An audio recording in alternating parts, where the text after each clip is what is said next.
Is this the 101st 9006 broadcast? This is the last day that 6 will ever torture someone. No, I can't wait for the 7 to be designed live. Oh, it's gonna be worse. Of course it's gonna get worse. It always gets worse. I'm thinking multicolor. Just make it a rainbow. Happy affiliate anniversary, everyone. What the fuck? Thanks, Twitch. Apparently, we got affiliated today. What? Did Twitch just hijack your account to send that, or did you send that? It popped up with a, hey, send this message. Yeah, for the anniversary. Oh no. It was on this day that Amazon gained a contractual period of our soul. No, well, yeah. You know, I was really... So, what we're gonna do starting next year is I'm gonna finish uploading the last 3 episodes that I haven't uploaded to YouTube, and then we're gonna start dual streaming once again, like in the good old days. Oh no. Oh boy. So I think YouTube's a lot harder on certain things than Twitch. So there are 3 people here that need to learn to be a lot better about the off topics they go on. Possibly, yeah. Yeah, who could that be? No idea. Yeah, who? I wonder.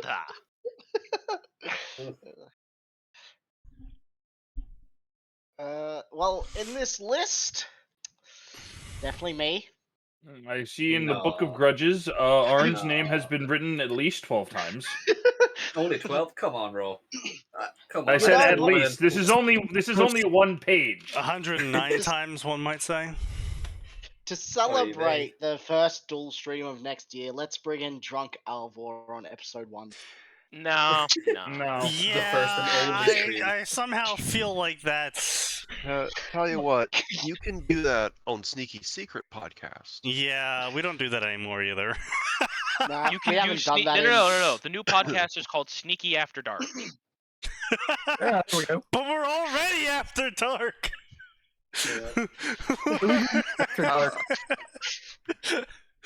Sneaky, Unchained. Sneaky Uncensored. No, Sneaky Unhinged. Sneaky, maybe we'll get Unhinged popular. definitely sounds like the more correct option. So real talk, I actually wanted to do a political podcast where I just talked about political issues. Call it Smoke Break, and I filmed the entire thing without ever showing my face, just the lower body so you can see the cigar I'm smoking that day, outside while smoking a cigar, and the podcast lasts as long as the cigar does. After the cigar is done, it's just like, alright. Yeah, it's called Smoke Break. Yeah, I mean, I feel like that's it. You know what? Yeah. That kind of works. May the Emperor curse me for uttering these words, but I feel like that's a good TikTok thing. Yeah. Like I think a good way to farm TikTok content. Oh, I think it'd be 100% it would be. I mean, the main issue is it would work even better if I had other people there. That's where the real TikTok content would come from. Because I'm not, like, already popular like Tectone, so I can't just strip off my shirt, put a sensor bar over my junk, and pretend to masturbate on stream. I have several questions. I do not want answers. It's the new Twitch meta, don't worry about it. New Twitch meta, don't worry about it. Yeah.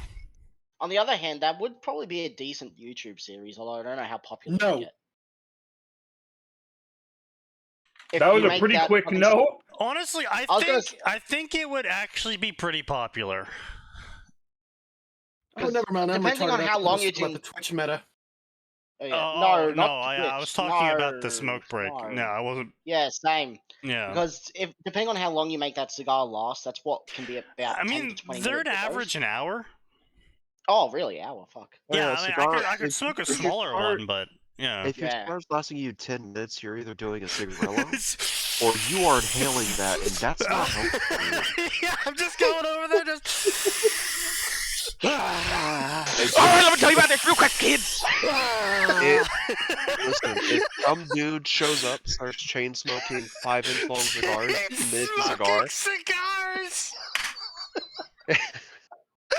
That's how my neighbor used to do it. there's some people that do that. They will just sit outside for like 4 hours and Bro, just okay, smoke 3 or 4 cigars.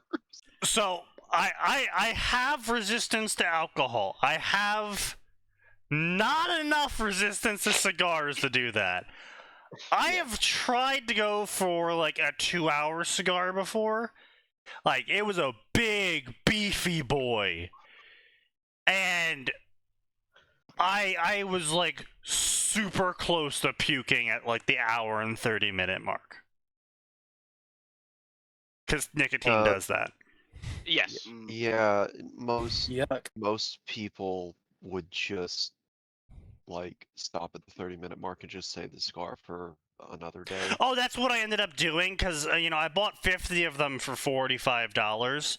So I was like, well, fuck it. Now I have 100 days of smoking instead of 50. Well, see, also what I'm imagining for the super fast cigar is it's not nicotine in there, boys. Speed! You know that It's the fastest cigar. It's the fastest. The cocaine makes it go faster.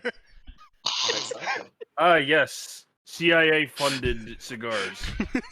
That's No. That's the LSD cigar we give to the dolphins. The LSD. Yeah, it's a cigar dipped in LSD filled with cocaine filler. Remember, we gave it to the we needed the federal dolphins to develop psychic powers so they could tell us what the Russians were doing. They did not. And the woman in the house that you were gonna let it hump.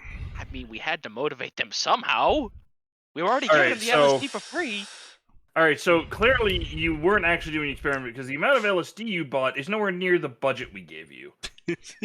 You were committing fraud, weren't you? You weren't buying drugs. Average government conversation. No, you see, secretly he was just giving it to a lot of dolphins. No, that was already a legitimate study, so. No, that was a legitimate study, unfortunately. Well, let's be clear. Legitimate. Also, yeah, so let's put some more air quotes around this. I learned of a legitimate study by the FDA recently, where it cost $60 million to do this study, where they walked 6 dogs of a yellow coat and 6 dogs of a black coat for 15 minutes in hot weather to see if the coat of the dog made the dog hotter or not. Yes. $60 million. Your tax dollars at work. I'm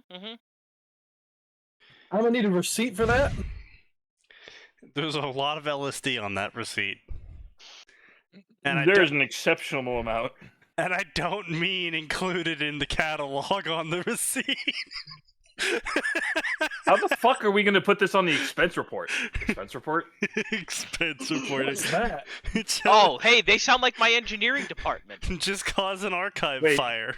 Are you saying your engineering department doesn't snort a huge amount of crack before starting work today? They No, I'm like talking their about white expense powder. reports. What are those?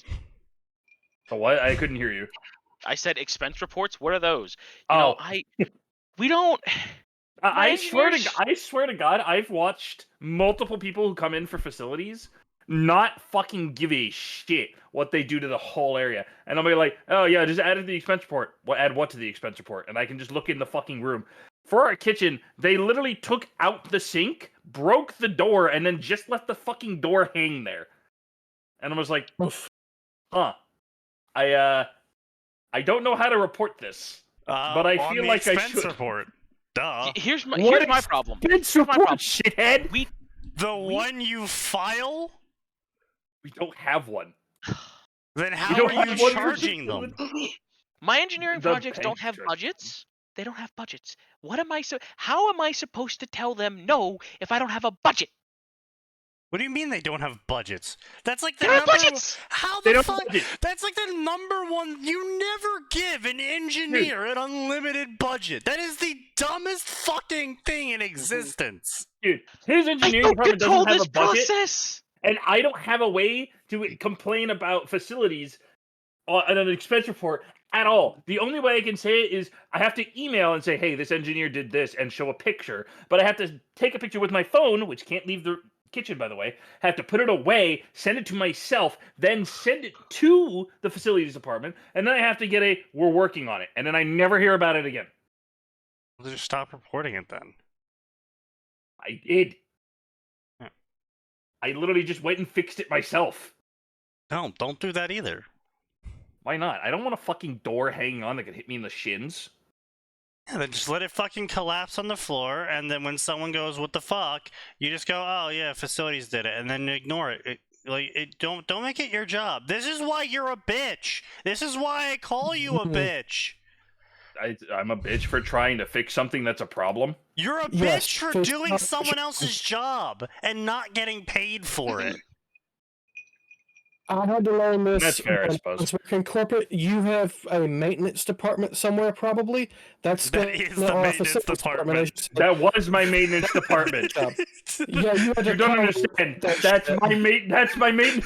That's my maintenance department. You need to call the supervisor and put in a ticket and make sure they know to come fix that. That was that is what he's describing. He's saying he called them in to fix the ticket. They broke it and then said the ticket was resolved. Yeah. Oh, it's worse than I No, the problem was we had a leak. We had a leaky sink, so I had to call for that. Now you have a leaky door. Yeah, now we have a leaky door. Thanks, assholes. It sounds like my fucking team for IT. Jesus Christ. Literally, the they worst called part about is... an Adobe issue, so now their email's broken. How the fuck did you... The worst part is, like, you called me a bitch for doing it. It literally took me 5 seconds with a screwdriver to fucking fix it. But that's the point. Yeah. You shouldn't have fixed it. Yeah. Yeah. You have to show they're incompetent, and then they either get fired and replaced, or I took a picture. I took a picture of it. The only time it's acceptable to fix something like that is with fight. Yeah, well. Because, like, that guy that got a job at a fucking software company fixed a bug that was annoying him for years and then put in these 2 weeks. Yeah, that was great. That was pretty good. Yeah. Listen, ultimate engineering power move. I know it's not engineering, but... Pictures only help if you CC management. That's what he did. Sign. That is literally his... That's literally what I did. They just don't give a shit. Sign, I need you to... I need you to pull the Gardevoir sperm out of your ear. Gamer, I have done everything according to the book, and then I was told to go fuck myself. Sign, I need you to disengage your old person lag. I've dealt with enough of that today and yesterday with fucking people calling in and being like, "Hey, I need a problem fixed. How can I help you? Hello? Are you gonna... Oh, hi." It's like, Jesus Christ. Like, there's a solid, 10 seconds between what I say to them and them recognizing that I spoke to them and then interpreting it, 15 seconds later. It was the worst shit in existence of them getting angry at me because I'm not responding, and then a pause, and then them being like, "Oh, Yeah, no, I'm on 4 hours of sleep. This has been going on all day. Fucking hell, that was savage. Pull the Gardevoir sperm out of your ears. Well, no. You gotta use Sign's new favorite word, the ball barf. What? What the fuck did you just say? The ball barf? What the fuck did I just hear? You are banned from the English language. Oh, fine. Then we'll just have to use some love liquor. I'm going to kill myself. I'm going to kill myself. I'm going to kill myself. Are these No, in your stop new threatening fix? him with a reward. No, they're not in my fix. Yes, they're all appearing in the newest chapters of Sign's new fix. They might be when I get done. Not in my Zeltron fic, damn it. So, anyway, ladies and gentlemen. Ladies and gentlemen, welcome to hell. Ruby crossovers! Like I said, welcome to hell. Remnant 1954. Sneaky. What? The title of the fourth one there is pretty accurate. Fuck off, retards. I mean, that's one way to market your story, I guess. Wait, is that one schizo again? Oh no, it's the schizos! This website is full of scumbags such as Lavendar Rare, Keith Azure Grimoire Kurogain, Iced Fairy, and Grezzy. You know what? I'm a little disappointed, Sneaky. You didn't make that list. I know, right? Yeah. Who will attack you to no end and then act like they are innocent and their actions are justified and that I am the villain. It's just projection, gaslighting, and putting blame on other. They also send me death threats. This is the summary. I just want to be clear. This is the summary. Schizo fans, also known as Pippa fans. Author, didn't you write bestiality, pedophilia, or whatever? I think this was that guy. What the fuck is this?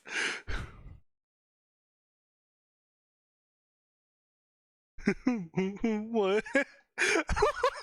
What? Bro has an entire fucking essay on these people. What? Oh no. What is going on? Bro cited his sources in this fucking sources being the voice in his head. Holy shit. Get a fucking life, goddamn. This is the fanfiction. Oh wait, guys! I think we have to. I think we have to support him now. Hey. What? A lot of the people attacking me are from the r/Ruby Discord server. Damn. Yeah. Well said. I'm afraid we do have to take his. We're contractually obligated to take his side, gentlemen. This is unfortunate. Yeah. What if we hate on both sides? Oh, that's true. Yeah. Plot twist. We need to find a way to incite the interscene conflict. Listen, none of their words of either side is in the Bible. We have enough crosses. What the fuck is going on here? Okay, so is this the? Oh yeah, this is not the Toho person, is it? One story for Toho Ruby, but it looks like they might have deleted their other one. No, it's their it's this post here. I'm curious because on one hand, if this is the Toho person that's getting absolutely bodied for making the child pedophilia furry porn, I'm pretty sure this was that guy. Okay, then they deserve everything coming to them. However, also, I mean, it's kind of cringe. Or I mean, it is a Reddit Discord, so I mean, what else can you expect? But it's just like it's cringe. Ain't no way.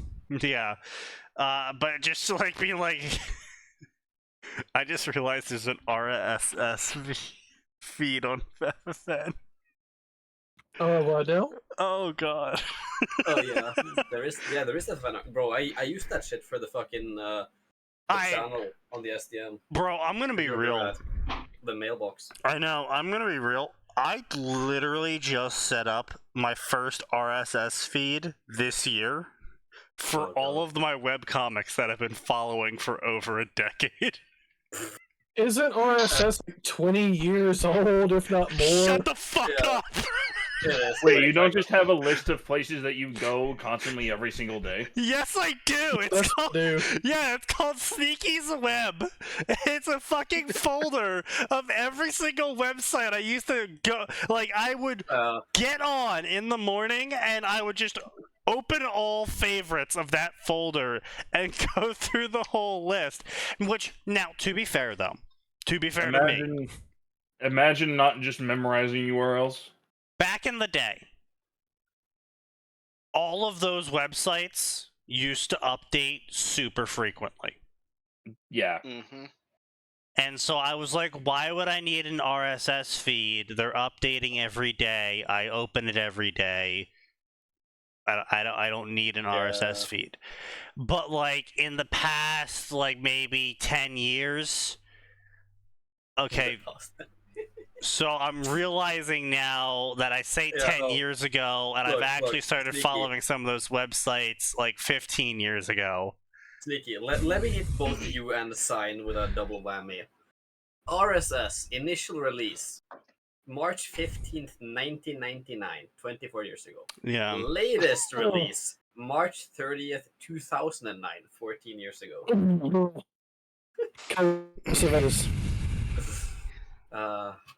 Okay, and to be fair though, it was in 2009 and later that I started seeing websites finally integrate the RSS button into their website.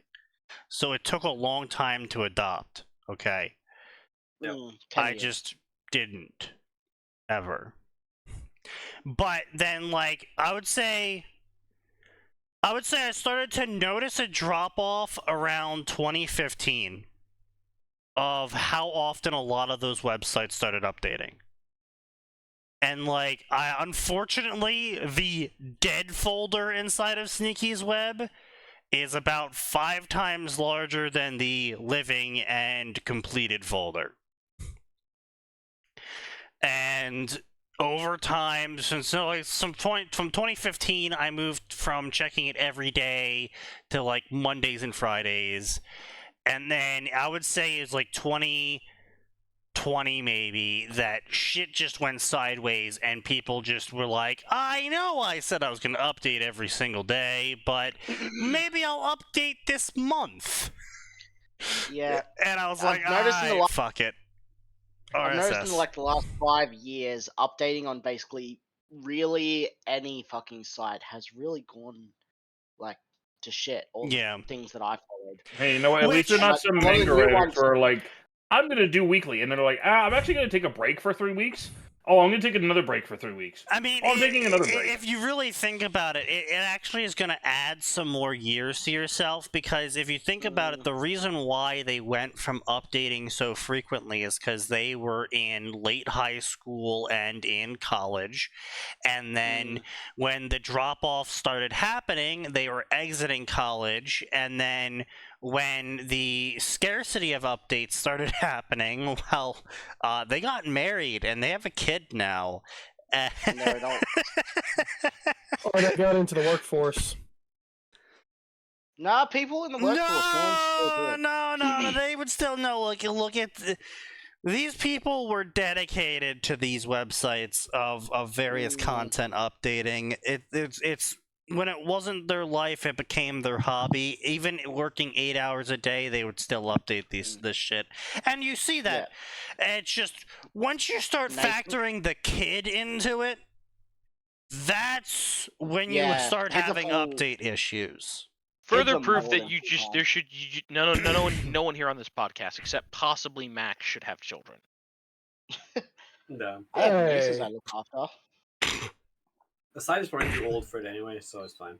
Yeah, Sign's sperm's dried up by this point. Nah, he put it all in Gardevoir. Empty egg sack. Hey, come on now. Empty egg. Oh, you know what? You're right. I'm sorry. He put it all in Gallade. No. Bro. No, don't forget. Kicking this man while he's fucking down.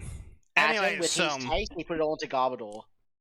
I should feel offended, but I don't want kids. Honestly, Aura, as one of the most retarded normies I know, you probably would be the most stable person to have a child in this podcast. I don't know. Max is like a centimeter behind you. Ooh, I would say C8, but he wouldn't be able to imagine any fairy tales he would tell to his kids. Yeah. I'm real curious how that math works out there, Sneaky. Yeah, I'll be honest. I think Max is the most stable individual in this entire podcast. I mean, if you guys knew what I was actually like, I called him a retarded normie. Max is not a retarded normie. I just think Max is retarded, not normie. No, Max is just a normie. A politically aware normie, but... Look. No Warhammer fan can ever be a normie. I'm sorry. I wouldn't really call Max a Warhammer fan, more like a Warhammer enjoyer. Look, look. What about Magic? Does he enjoy Magic? Because that's Magic enjoyer as well.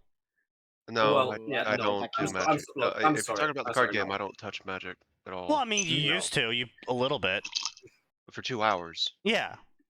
You did a great job of convincing me not to double down on that. No problem. All right. That's one of the nicest things you did for me. Yeah, it was my Christmas gift to you. It was in the middle of July, I think. Although there is someone I would never trust to have children, and that's Faceless, because he would birth the ultimate harem protagonist. No. No, don't worry. Faceless will never have kids. He'll be too busy cutting his balls off. Ah. Oh. Pain. What? I feel like I want context, but... I mean, there's not really a lot of context to have. Faceless is like an ultra-lefty. Yeah. Ultra-lefty. And by that, he means he's the most leftist person on the SDM by far. Well, not just SDM, like, he's the most leftist person on all of the Discord servers I'm on. Yeah. The fact even on this one, he has is testament to his open-mindedness. Well, Faceless is really so impressed. Faceless is so open-minded that he just ignores us whenever we talk political things. Pretty much, yeah. That's how open-minded he is. He used to be in the politics channel, and then whenever he would post stuff, I would ask for sources, and he was like, "No." So he stopped showing up at the politics channel. That's how right-leaning of him to not provide a source. Kind of,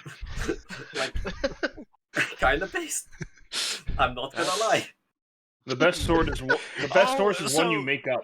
Speaking of which, I actually did get to use that in real life to other people recently. Oh, how excellent of you! Yes, no. During Christmas, my sister was in Chicago, so we had to do a FaceTime thing where she, we all said hi to her and she said hi to us, and we were having trouble calling her because apparently there was like 5 people in her apartment or something, and it was like 8 a.m. and who gets up at 8 a.m. in the morning? Like, geez, that's too much to ask.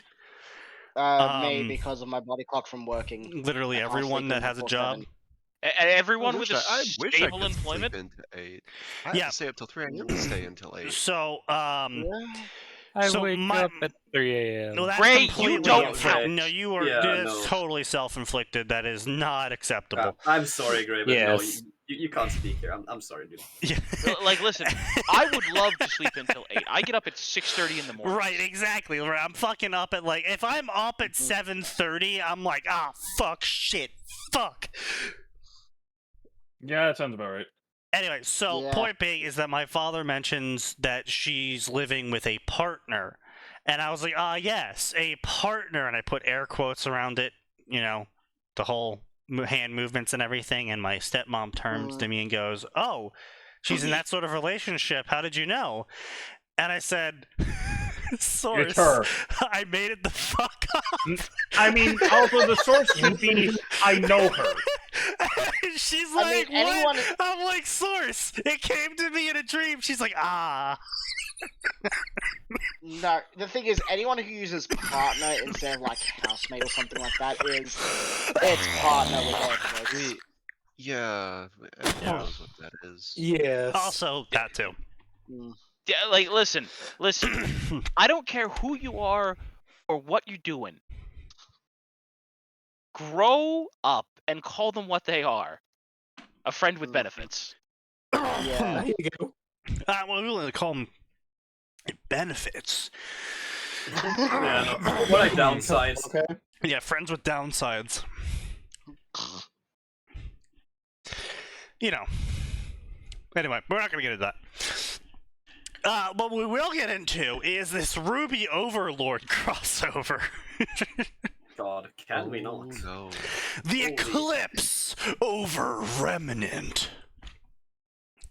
After a certain overlord found himself in an unfamiliar world after the shutdown of Yggdrasil, he decided that not dying would be good. No fucking way. So, with the newfound mastery over death, that is almost over extinct. the primeval force that is almost extinct in this new world. I think they just mean magic. Yeah, they do. The eclipse of all life tries his best to survive and thrive in the world of Remnant. However, many are not content to leave him be. Okay, so first off... No, you know what? I want a scene where he meets Ozpin and Ozpin goes, "At last! My people!" upon meeting a lich.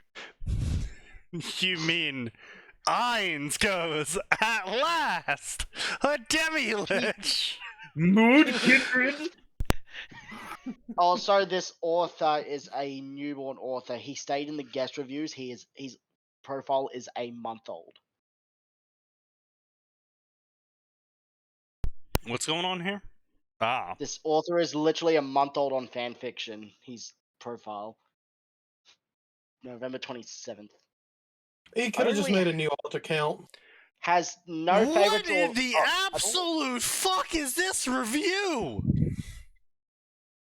Oh god, Cook to cock really changes the way Tai Yang is celebrating with his daughter. What? He was supposed to write cook with Yang, and then I think it went cock with Yang. Oh. And Yang's a child, I think, still. Okay, author or reviewer. And this is why relying on spell check is only half the battle. Yeah, that's fair. That is a fair burn on the reviewer's part.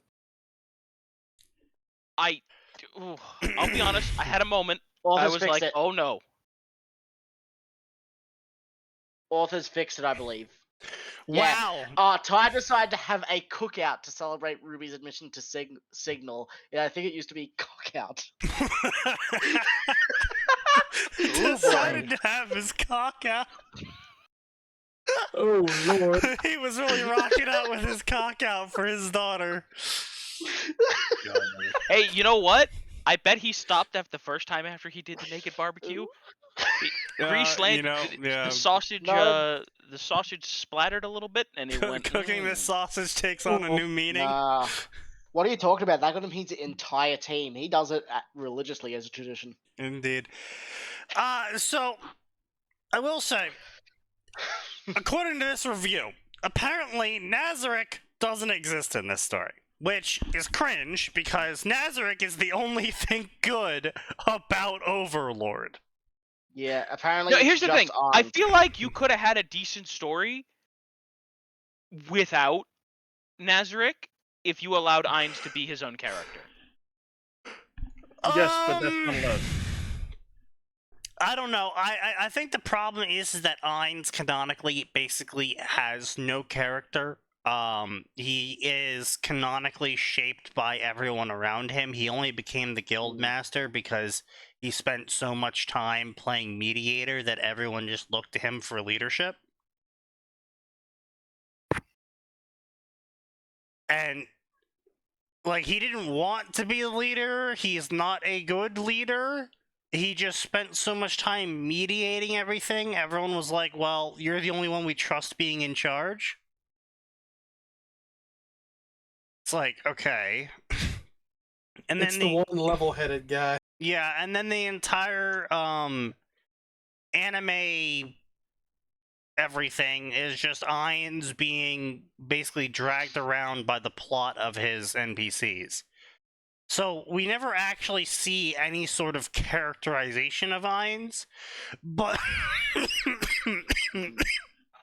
but considering that the typical Japanese protagonist is effectively a cardboard cutout of inoffensive offensiveness. Offensively inoffensiveness. Yeah, there we go. You would have to basically wholesale invent a personality for Ainz. I don't like that you're correct, because it reminds me how much I get annoyed with some parts of Japanese media conventions. Which is why I like Sid so much, because he's the opposite of that. Yeah, I was just about to say Sid is pretty much the entire opposite take on that. Yeah, it also doesn't help that the author is using OCs to pad out fucking how chuny can I possibly characters? make this character and people still like him? Yeah. Author. Yes. Turns out a lot.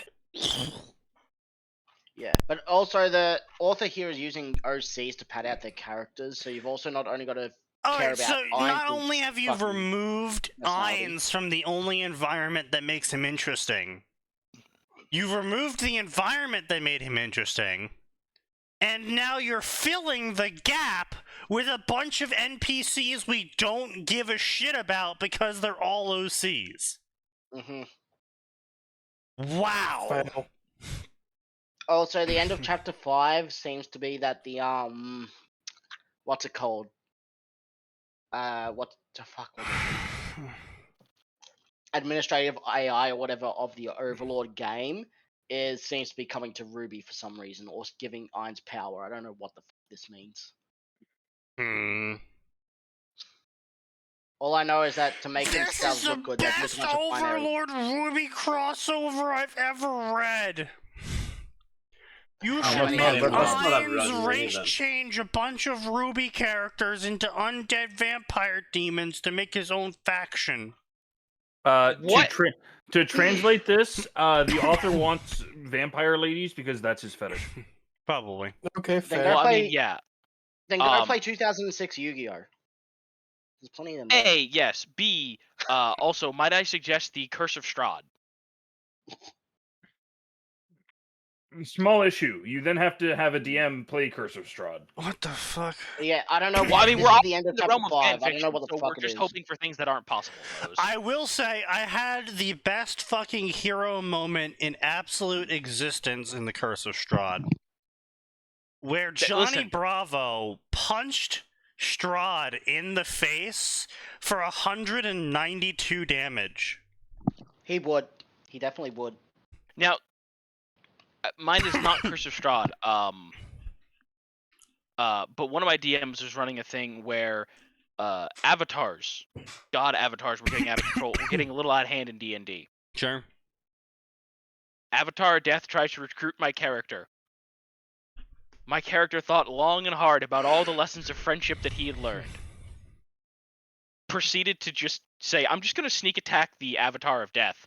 And DM's like, yeah, sure, go for it. You're going to miss. Nat 20. Okay, roll your sneak attack. Roll your sneak attack. Max damage. Roll the second part of the sneak attack. Max damage. Roll your weapon damage. Max damage. I'm like, did I kill him? He's like, no, of course not. But you took off a third of his HP, and he immediately teleported away. You made the Avatar of Death shit himself.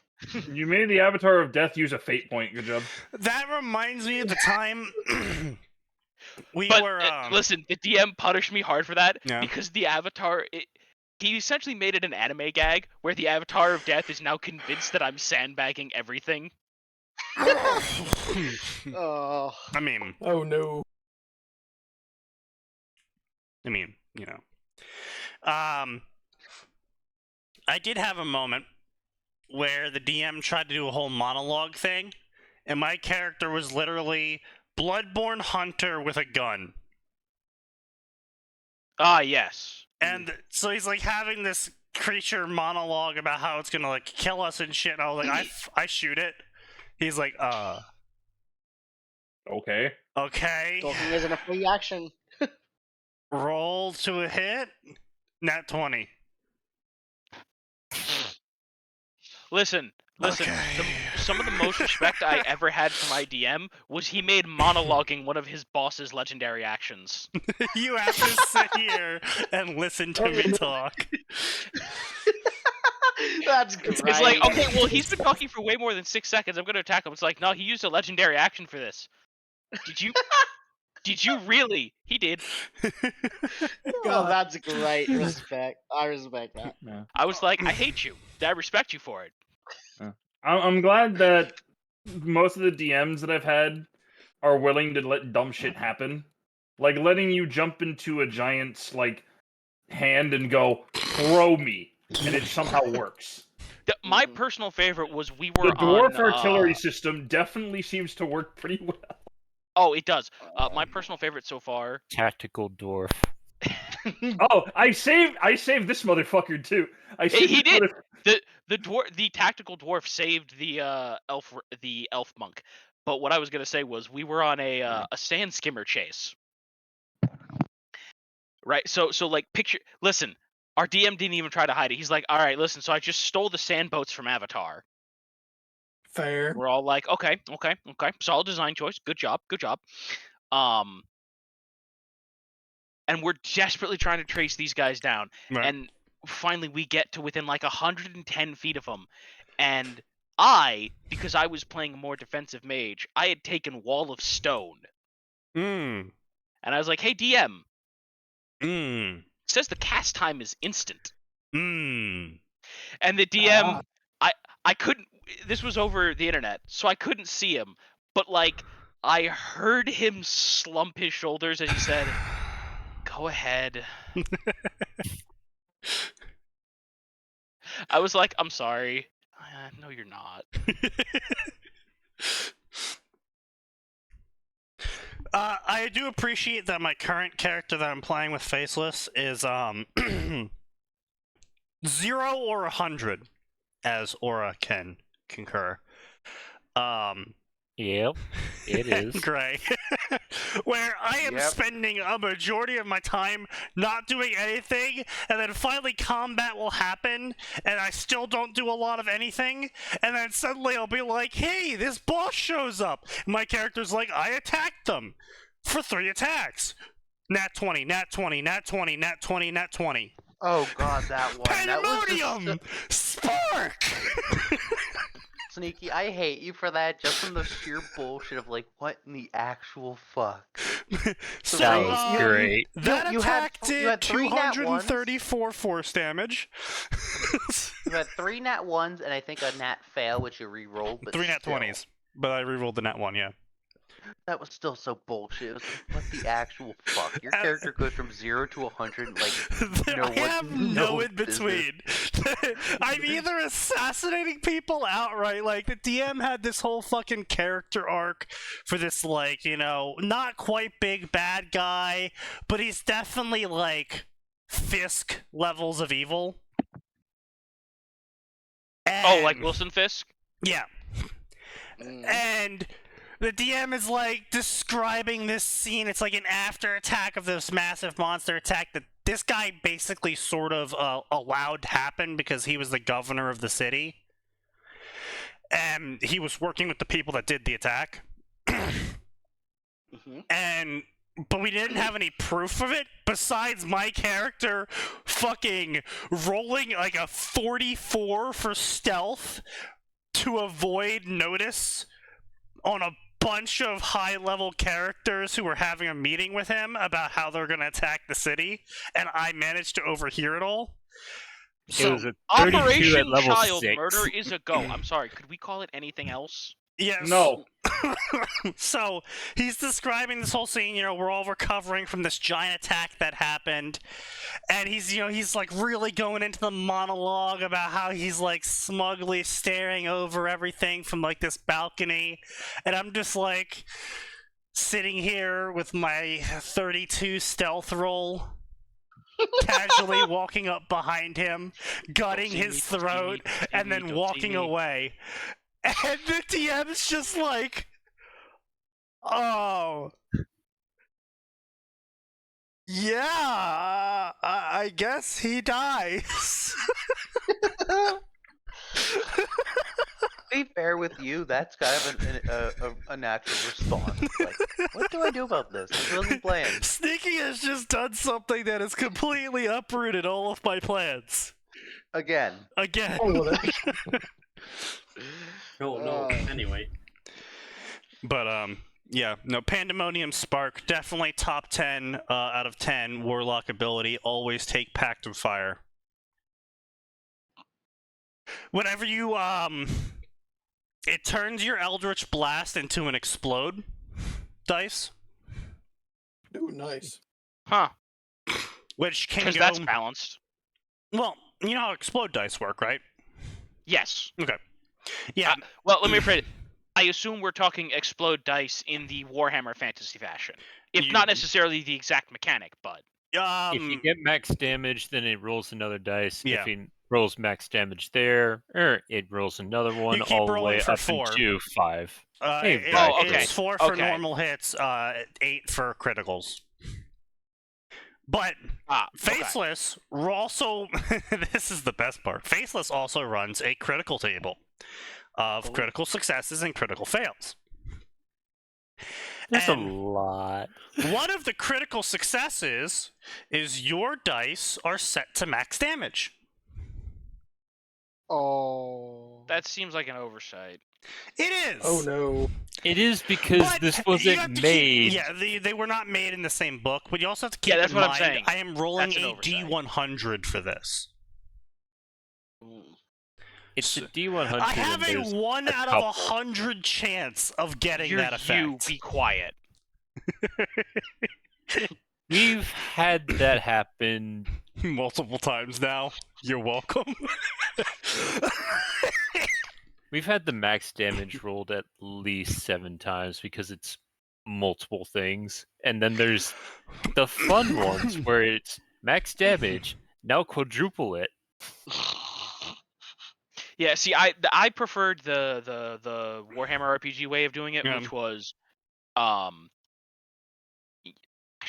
it was you rolled a 10, and then if you kept rolling 10s, it would cascade. That's that was played on a D10 system. Ulrich's Fury, the best ability, the best, most fun thing that could happen. But remember, it worked the other way too. Oh yeah, no. He rolls it too. Everyone. See, the thing is that Faceless has historically only funny rolls. Okay. Faceless can't roll anything but funny dice. The dice like to fuck with him a lot. The dice like to fuck with everyone. Except for me. Except for you, because you have the director whispering into everyone else's. Yo, Warren left for the day, and I was like, watch, I'm gonna go fucking play his character better than I him. Remember this. Nat 20. This would happen back when I was still like part-time and whatnot. I'd leave and all the cool shit happens. I leave, you take over, Gura, she's the murder hobo. Beyond. Like, what the fuck, what the fuck, dice?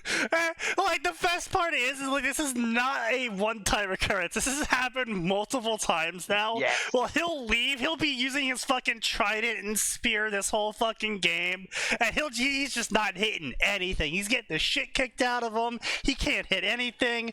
He leaves, I'm like, fine, I'll take over. And I'm like, he's doing it wrong. He's doing everything wrong. Roll to bite, roll to bite, roll to bite, roll to bite. Crit.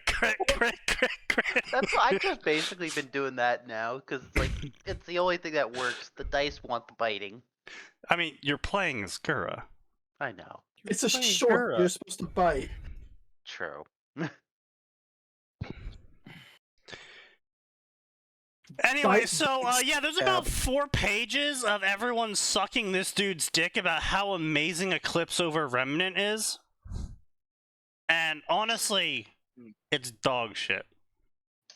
So, yeah, here's Remnant 1954, which is Godzilla and Remnant. Like, that would go over great. Godzilla killed everyone because not only did he always win every combat round, but also he inspired a massive amount of terror, killing everyone because a massive wave of Grim would spawn. Yeah, but Godzilla would also take out the Kaiju Grim, so... Not really.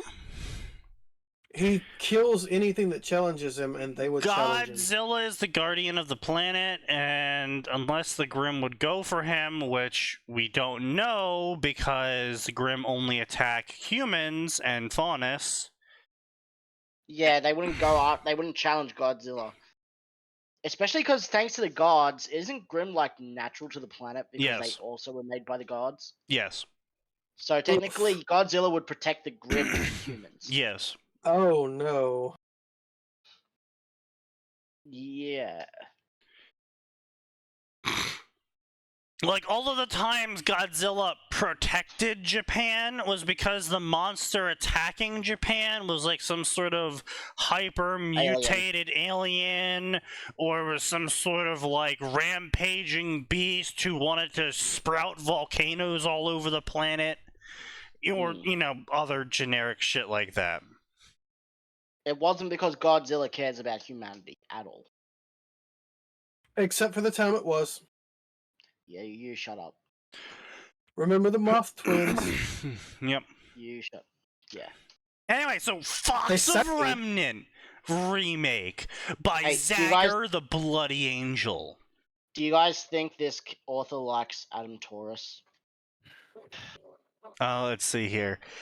Imperfect we may be, I am thou, Adam Taurus Persona crossover.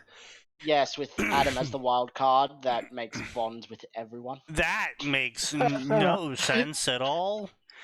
Featuring Adam and Winter Schnee. No Red sense. Moon Rising, featuring Adam Taurus if he didn't join the White Fang. Wait, World of Bloody Evolution is changed with the most minute of choices. Ah, yes, becoming a world-feared terrorist is a minute choice. Yes. Listen, being a terrorist or not, he's still gonna murder. So yeah, it's pretty minute. Apparently, I guess. 326,000 words. Holy fucking shit. Chaos Remains, a Ruby Megami Tensei crossover, featuring Adam Taurus and Neo. Okay. Did he just make Adam Taurus the fucking Megami Tensei, yes. Nocturne protagonist? Yeah. The Castellum Seguinus, a tale of love and sorrow of the fate of the Belmont clan, featuring Adam Taurus. Well, actually, no, it doesn't say what it's featuring for that one. Probably Adam Taurus. I thought I would talk about this horrendous comic, and I still might, but I saw this literally 5 minutes ago, and I'm obligated to post this. This is Stories Mode on TikTok. It makes Wattpad look like Pulitzer Prize. Oh, yes, I saw that video. The AI stories. It's so hilarious. I was murdered. They stole my chicken. They stole my chicken, so I beat them. My favorite one was the ones that are like, yeah, I was killed. It's like, no way. Really? How are you we can here, only then? pray.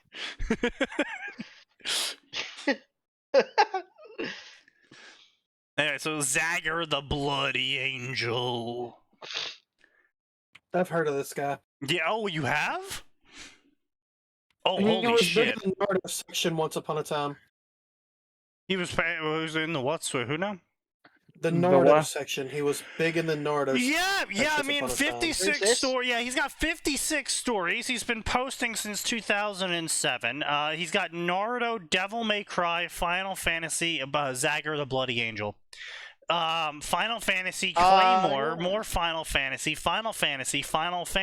Digimon, Dragon Ball Z, Dragon Ball, Hellsing, High School of the Dead, Persona, Monster Hunter, Ruby, Bloody Rain, Full Metal Alchemist, Steel Angel, Kurumi, Bleach, Blaze Blue, Borderlands, what the fuck? Codebreaker, and of course, why wouldn't it be here? The one, the only, Genshin motherfucking Impact. Of course. And every single one is a Naruto story. What? It's either an... Oh, no, there's a single normal Claymore I found. Oh, look at that. So far, look at that. Alcohol. Yeah, actually, I need more. That won't help you here. Okay, so first off, I agree.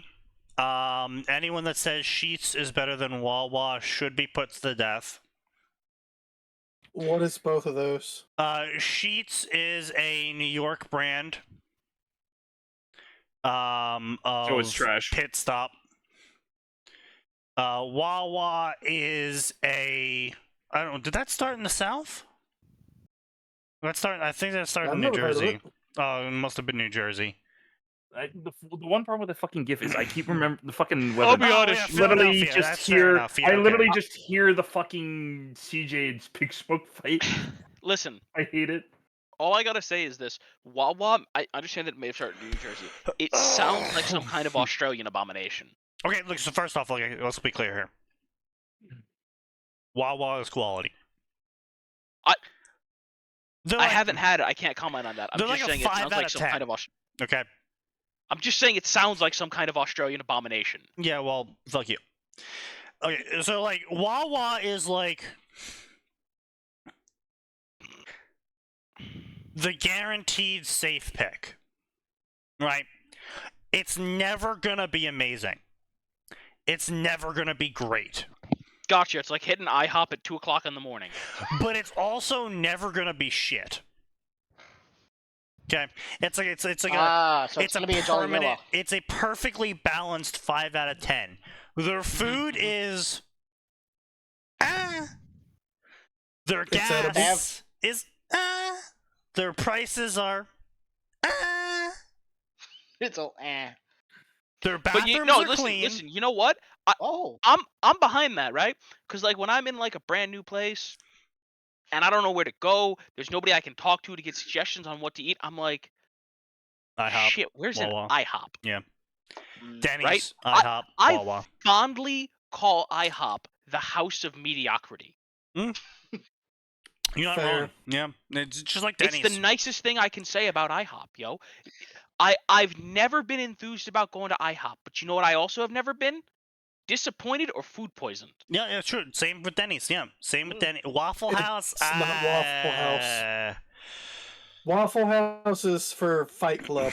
Yeah, Real life Fight Club. Waffle House is something. Okay, well, that's a special. Waffle House is an alternate dimension that occasionally coincides with Final Destination, folks. Yeah. Well, I'm just saying, you better not go in there unarmed. Yeah. But you know, like Denny's, Wawa, IHOP, all of them, Cracker Barrel, all of them. Cracker Barrel's good. They're solidly mediocre. Subway is said at least here in Australia. Cracker Barrel is the Firelink Shrine. You're never gonna go into a Cracker Barrel or a Denny's or an IHOP, get food there, and be like, "Man, this fucking sucks. I hate it." It's like more importantly, you're never gonna eat that food and 5 minutes later be like, "Oh no, yeah, this exactly. was a mistake." Right, exactly, 100%. The same thing with Wawa. 7-Eleven's iffy, but that's been more or less driven out of business, so you don't have to worry about that one too much. Yeah. But yeah, no, Wawa, they're like these gas superplexes. They're called super Wawas. Because that's a statement. Okay, so the thing is that Wawa originally started as a Quickie Go convenience store. A what? A Quickie Go? Quickie Mart. Oh, I thought you said a Cookie Go. A Cookie Dough. And I was like, what? Why would you pivot away from that amazing business model? And Go so, here, like, receive cookie dough. This is an amazing business You can model. still find some of the eldritch Wawas. The arcane Wawas of decade. Like, there is a few out there still that are like these tiny little shops with like the fucking rotating hot dogs on the hot rollers. Ooh. And like it feels like you're walking into the fucking 90s again. And you're just like, this is so anachronistic. Nice. And it's very weird. Again, reliable. Like, I've never gotten sick off of a Wawa hot dog. Also, their prices are like really fucking cheap. Like, I paid like $5 for like a 16-ounce milkshake, which is really fucking cheap these days. Kind of like Donut King then. And it was a really good meal. I will say this: their milkshakes are fucking delicious. It's probably the amount of sugar they put in them. It's definitely that one, Sneaky. But no way. Could be of cocaine, but we Like, won't tell. The funny thing is, like, sorry, continue. Yeah, they have this lemonade milkshake that is just absolutely like fucking. Man, that's even more relevant to what I was gonna say. So, small tangent. So, Panera Bread recently removed a lot of their drinks because the energy drinks they were doing weren't energy drinks. They were literally just I heard about this, stuffing them. Yeah, they stuffed them full of sugar, and then literally people would like drink it every day and say, "Man, I feel so much better," but really it's just the fucking sugar high. And then people got confused because they're like, "There's no sugar in this, apparently." And then it was just like, no. It's worse than that, actually. Oh wait, what was the other story? I heard it was just more like twice your daily intake of sugar or some shit. So that was the response to this. So originally, Panera Bread introduced a new Energizer lemonade. This Energizer lemonade had free refills if you were at Panera Bread. Yes, there was that too. The problem with this, and what they told fucking no one, was that there was 6 cups of coffee's worth of caffeine in every 8 ounce of Energizer lemonade. What in the fresh fuck? Damn. The fuck? This explains my possible heart palpitations. So people were going in for the Energizer lemonade. They would drink it, be like, "Wow, this really got me going," and then they would refill it, and they would drink another one, and then they started having heart attacks. This explains the small amount of large heart rates I had for a period of time. Yeah. Because I was drinking those. I would drink 2 throughout the day, and I'd be like, man, I'm getting a lot of work done. Jesus Christ. The minor heart palpitations. Nose hair minor palpitations, let's go! You might have a minor case of serious brain damage. Heart attack, I just get that. I just get that knowing Sneaky. My dog died. Let's go. But was that a joke? Please, God, tell me that was a joke. So yeah, that was Panera's response, was to remove the 6 cups of coffee and put the sugar in, and also not tell anyone. So it still felt like they were getting really energetic from it. But because this is so much better.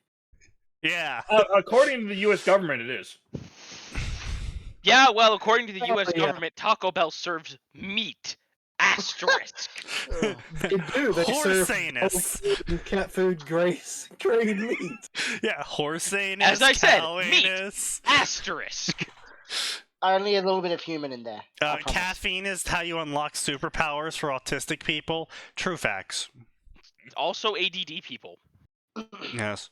Cocaine is actually... meth is actually how you unlock No, ADHD. Coffee is Super Saiyan, crack is Super Saiyan 2, and meth is Super Saiyan 3. You just hear to the third power as you start taking meth. But yeah. So anyway, Zammy is Zagger the Bloody Angel. I protest this website. Report every bug until the issues are fixed. Make them listen with force by peacefully protesting the issue every day. Everyone will learn about peaceful methods by force. Oh, good. I'm so glad we're talking about celestial being. God. My favorite Gundam show. Bringing peace through armed intervention. So anyway, I would like to say, I was gonna make a joke about that. Who have inconsistent updates between websites. Where, like, Midas Man, for example, has one story on fanfiction.net that is at parody with every other website he updates to. He has 5 other stories which are at a variable update rate. Some of them are like 10 chapters behind where he's posting elsewhere. Some of them are 5 chapters behind. And it's just like, what the fuck are you doing? Like, you can clearly manage to have parody. Like, you're remembering to update this story. Why can't you update the rest of them? Why are you making me go between space battles, questionable questing, and fanfiction.net to find which version of the story is the most up-to-date? Wait, is Yellowness one of those stories? Yes. Yellowness is the one story of his that's at parody. Okay. By the way, I understand that I get updates to these fanfictions for free, but damn it, that update that he just put out for Yellowness was an absolute pile of nothing. Oh my god, I know! It's like, bro, are you really gonna fucking do this? Why you gotta make my balls this blue, huh? Wasn't it Sexys who just was so annoyed at that update that he fucking unfollowed? I'm pretty sure he did that. Yeah, Zexys was so annoyed at one of the updates he unfollowed, yeah. Yeah, but Zexy just complains about everything. 3 of the beverages and then suffered a heart attack? Holy fuck! Hey, you know what? They took those first 2 like a champ, apparently. Well, I mean, apparently so did Nose, because he was 1 drink away from suffering a heart attack. To be fair, this Dennis Brown. Alright, in their defense, it's a really fucking good drink. That's the caffeine addiction, speaking I know! He's also 46, so of course he'd fucking die after that much caffeine. Nose is not 46. He's this like guy, 40. Dennis Brown, 46. Oh. The person who died. Well, who cares about him? He's dead. Yeah.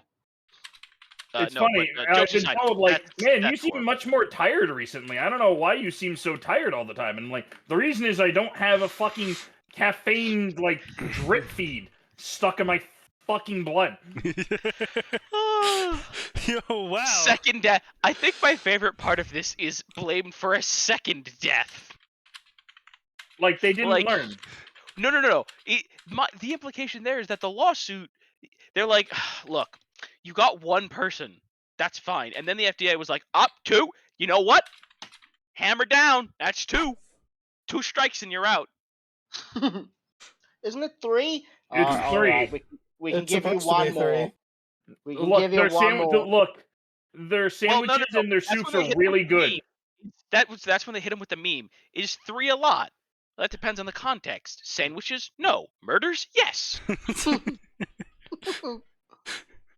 I believe the exact one was dollars, no. Murders, yes. Yeah. Is 3 a lot? That depends. Charged lemonades from Panera? Yes. Dollars? No.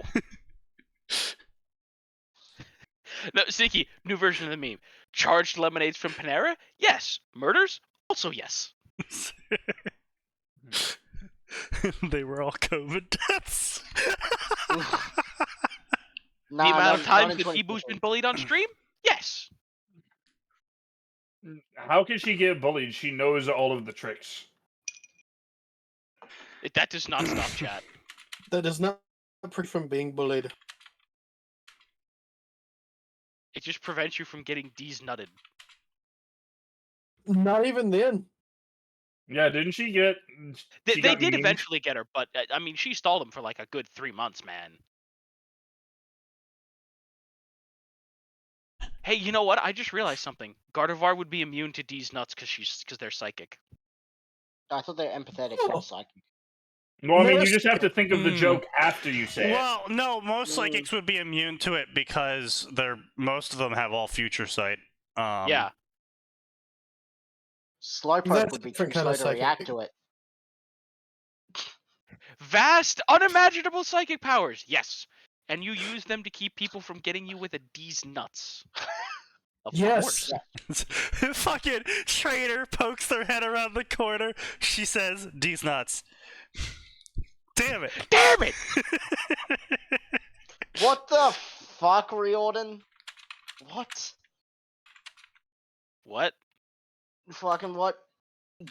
Phoenix posted CT9. Percy Jackson's show reminded me of Riordan's Norse series, where the main character dies 50 pages gets resurrected by a Valkyrie, Shut the fuck up. gets relatively close to her in the book, and I would assume that they would get together because of what they go through together. Whatever reason, despite being a literal Valkyrie for Odin, she is a devout Muslim who goes through with her arranged marriage. What Don't even need a the betrayed actual pick. It's fuck? literally in canon. Wait, what? Fuck. I'm sorry. Huh? Link? Drop it. The Phoenix I'm posted gonna that. need a source on that one. That's apparently the Norse series. He's Norse series. Also, I thought part of part of joining those demigod groups, right? Yes. Is you find out that the Abrahamic God, very specifically the Abrahamic God, yes, isn't real. Yes. Which Riordan did explicitly because if he was real, my entire power scale is gone. Yes. Yeah. Yeah. If I remember, I'm a little disappointed by that, but yeah. I am too, but I understand why. Like, I wanted to have like one character just turn out to be a son of God. Like, come on. Let me have the funny paladin. No, that exists. Anyway. He's called Jesus. In Riordan's Norse series. Yeah, no. I remember this. Wait, didn't they say Jesus was real though? No. No. In Riordan's Norse series, he didn't actually write any of that. Oh, he didn't? That's all did he just slap his name on it? Yeah, it's all ghost written under his name. Oh, okay, so it's Tom Clancy. Got it. No, you take that back. How? All so of Tom he claims. Clancy's Well, books yes, before but he died were written by himself. Yeah. But not anymore. A lot of the newer Tom Clancy name stuff is like loosely based on something. It's basically official Tom Clancy fan fiction at this point. Yes. Yes. Like Tom Clancy's Rainbow Six, Tom Clancy fan fiction. I think he did write the Norse series. No. He ghost wrote that one, 100%. Because I remember someone like laying out like this is the difference in writing style and all this shit. Well, and here's the thing, I prefer that because like, look, I'll criticize Riordan for a lot of stuff, but he had not previously been inconsistent with his world building like that. Like, Yeah. That's true, yeah. Moses is real. 10 plagues happened. Jesus was confirmed by Thor. Apparently. Yeah, like he straight out was like, no, literally Abrahamic stuff can't exist. It isn't real, physically impossible, because if it was real, everything wouldn't even matter. Essentially, I'm guessing but he's more just importantly, go that was all those. Sorry, you go. Sorry, there's multiple characters in universe who know that, right? Like, that aren't gods. Yeah. What do you mean that aren't God? Well, I mean, so the thing is like, it's never really brought up that the other gods exist. It's something you kind of learn with age, but each god pretty much is isolated because their power structure is limited to where they are. Doesn't the Norse not really have kids and instead possess people, like kind of? I don't pay attention to any lore after the Percy Jackson series. Okay. You shouldn't even do for the Percy Jackson series in the latest books. It's all shit.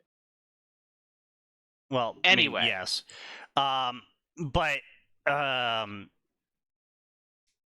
as far as the early books went, the gods of each denomination had a clearly delineated section of the world they were even able to effectively operate in, because that was where they had their domain, because that was where they were worshipped. Right. Mount Olympus was in America.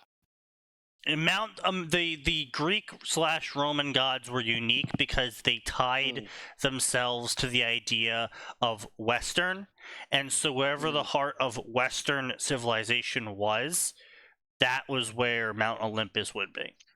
Which I see. Oh, that's right.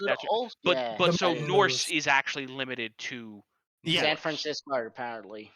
The Norse are no. What the fuck are you talking about? Mount Olympus is in fucking Empire State Building. No, I was talking about the Norse. They're apparently all in like San Francisco. No, they're not. Oh, really?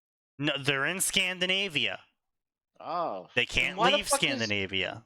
Then why the fuck is Annabeth's cousin or something the protagonist of fucking the Norse series? I thought it was in America the series was based in. Because Rick Riordan, after a certain level of popularity, stopped paying attention to the canonicity of what he's previously established. That's why. Oh. So basically, it got worse as the series went on. Yeah.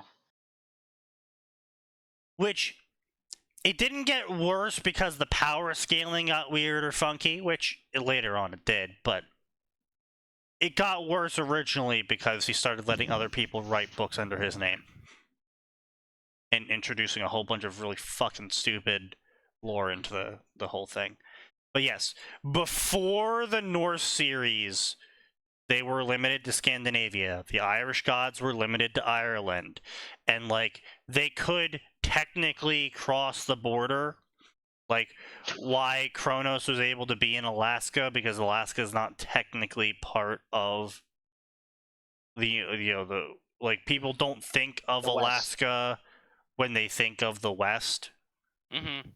So it's like, it's not technically there, and it's like a whole bunch of really stupid, weird shit. Why powers don't work in it is apparently... Yeah, and like the Inuit gods are still in Canada and shit like that, and that's why there's a border. But the point being is that these gods were limited to their locations, and so they couldn't really operate outside of those locations. So when they had kids, they would tell their kids not to operate outside of those locations, because they would sort of be like marshaling a bunch of forces and then scouting inside someone else's territory, and the other person's just like, A, I can literally delete you for free because you're in my territory, and B, what the fuck are you doing in my territory? Oh, it's like it's like in Civilization when someone's like, "Hey, that's a lot of armies you got on my border there." Yeah, literally. So basically, they kind of were very insular.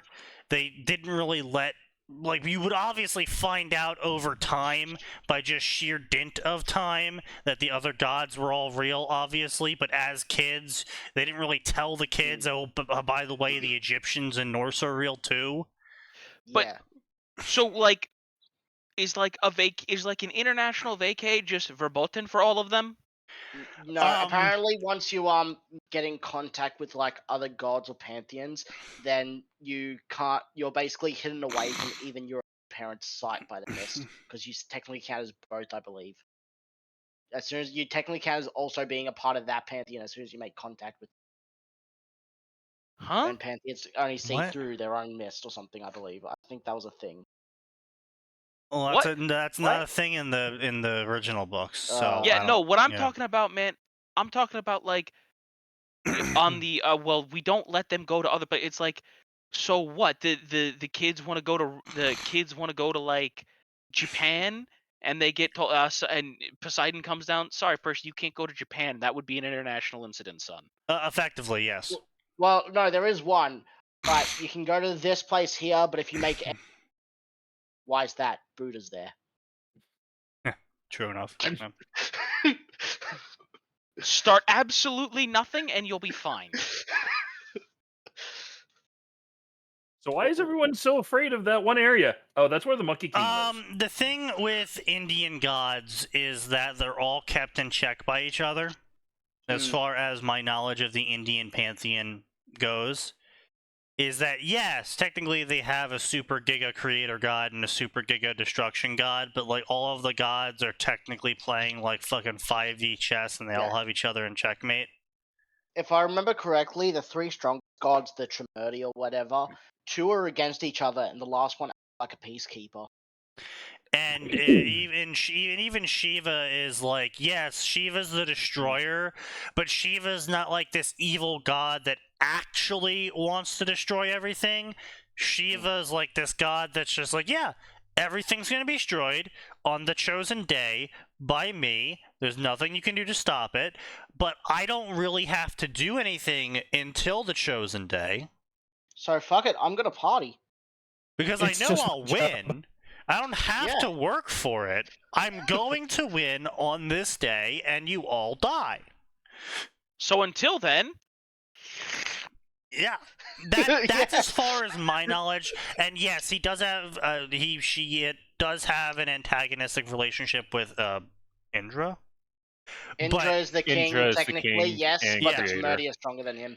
Yeah, but like there's also Brahma, I believe. Yeah, they do have an antagonistic relationship, but it's not. Again, like I said, it's like a more in check sort of thing instead of like I'm going to blow up this part of India today. No, I will stop you. It's not so much that; it's more of just like I'm gonna flex really hard in your direction, and you're gonna flex really hard in my direction, and we're both just gonna keep flexing at each other until, time ends. That's my understanding of Hinduism. Hinduism is... Why is this a kaleidoscope of relationships? Hinduism's also pretty crazy because they mention shit like Gilgamesh and the Norse, and there's a bunch of events recorded in like Sumeria that line up with shit that they wrote in the Hindu. I mean, effectively, it's like the what's it called, the Sura? Yeah. Sutra, whatever the fuck it is. The Hindu Bible. There's a bunch of events in there that line up with events recorded in Sumeria, which line up with events recorded in Norse mythology, which line up with events recorded in South America. And it's like, okay, roll other pantheons into their shit and go, oh, it's yeah, it was a little weird that all of these events are being recorded by the same people. This is the part where Ridoran went off the deep end. Yeah. The lack of landing. Loki's. Yeah. The abrasive donut steel. Yeah.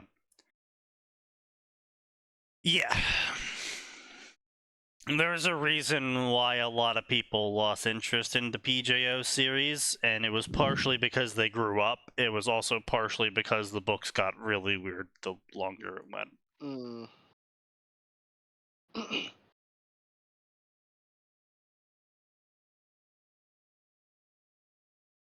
Yeah, really nothing else to say on that. That's just that be how it do.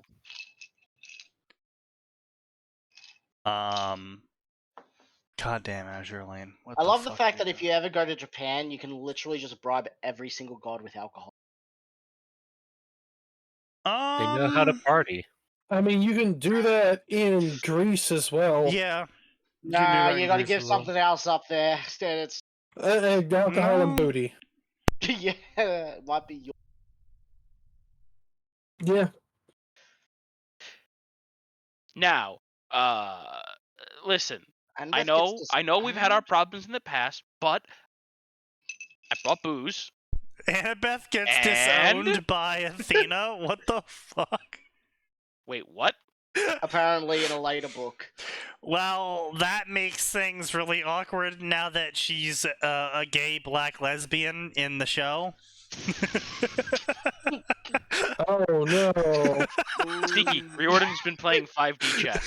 He's been playing 5D chess this whole time. He's our guy. By the way, so I read the latest Goblin Slayer light novel. Mm-hmm. He spent about half the book dunking on social justice. Like, the crazy ones who insist on complete equality. Oh. Oh. And how, hey, wait a minute, you realize that a lot of the times when you're pushing for that, you're actually doing them a huge disservice and vastly underestimating them and their potential and coddling them? Mm-hmm. Yes, but, And he did it with a hobbit. The racism of low expectations. By the way, I love how that man is just a giant Western culture nerd, and it's just like, I am now going to shamelessly rip off the following properties. Yes, he's a Western. Yeah, I'm gonna shamelessly rip off Lord of the Rings. I'm gonna rip off D&D. This is how D&D would go if people were serious.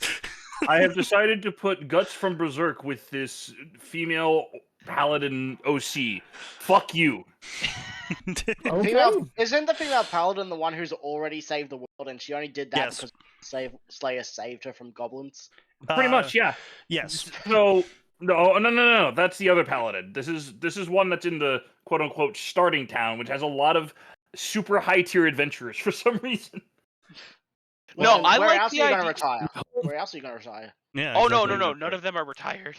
Oh, none of them are retired. But look, they're securing their future retirement.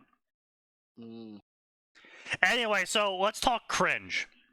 My Hero Academia, Alchemist Gamer Odyssey, Cultivation Gamer MC. Okay. Before we move on with that, just word vomit. Maybe I should go back on that one, huh? What I was gonna say was, hang on a minute. If you make it to Sneaky silver ranks, we're gonna say those are like what, 10, level 10 D&D terms, right? Silver. Wait. It starts at copper, right? Or it starts at iron? What was it? No, it starts at obsidian. No, isn't obsidian the final one? Oh no, I know porcelain. No, obsidian. Porcelain. Yeah, no, it starts with like porcelain, and then it's like, I think it's emerald right before you get to silver. Like, it's Something weird, like but anyway. You're gonna have to show me a fucking list of the rankings and how they compare before I even start trying to assign a level ratio to them. Yeah. Anyway, sorry, look, man. the point is, they're all look, regardless of where it sits, they're all reasonably high level. Why would you not have your off days and the home base in the starter town? Because whenever the random event happens, like, be like, cleanup, easy peasy. Or alternatively, laugh the level ones. Well, to be fair, training level 1s apparently is just now like the main point, because everyone's like, oh shit, we need to actually get these newbies up to snuff, because otherwise they're just going to keep dying to goblins. Yes. Because the government was more just like, we just don't feel like okay. paying for it. Bless the insane people that make wikis. Porcelain, obsidian, steel, sapphire, emerald, ruby, bronze, silver, gold, platinum. Jesus Christ, then that would probably put silver at like 15 then. Yeah, the silver would be like level 15. To be fair, the goblins and in again, that point world being, are literally like... Is that... The thing is that if you can solve the issue super easily, not a danger to you, if it ever actually becomes a danger, you can just go solve it. Boom, done. Wouldn't you rather that you are there to watch the level 1s try and figure out how to solve it? Yeah, but like, that's what I'm saying, right? Like, you're like, oh hey, I'm level 15. My actions have decided the fate of nations. Literally, the fate of nations. Sometimes the world. I fear not the man that has slain 1,000 monsters. I fear the man who has slain one monster 1,000 times. To be fair, Goblin Slayer is apparently now like a fucking huge problem for one of the gods now. Oh yeah, the Goblin God. I'm half convinced that the reason there's so many high, because there's just like a Goblin King raid boss that no one can find hidden away near the starting town, and that's why they've got so much goblins. I mean, apparently, according to the fucking... I don't remember if the light novel or the web novel. Apparently, the moon, one of the moons is straight up... it's literally just filled to the brim with goblins. And they keep dropping down onto the earth? What? Yeah. Yes. No, but also, like, I just want to take a moment. It was great in the light novel because he finally started admitting that his party are his friends, and it's like, it feels weird to say that, but he had to keep reminding himself they were his friends. I'm like, my poor little damaged boy is healing. He's healing. The boy is healing. Also, gets teleport scroll, goes to wizard. I want you to teleport something to me with this. That sounds weird, also nearly impossible. What could you possibly want to teleport? The ocean.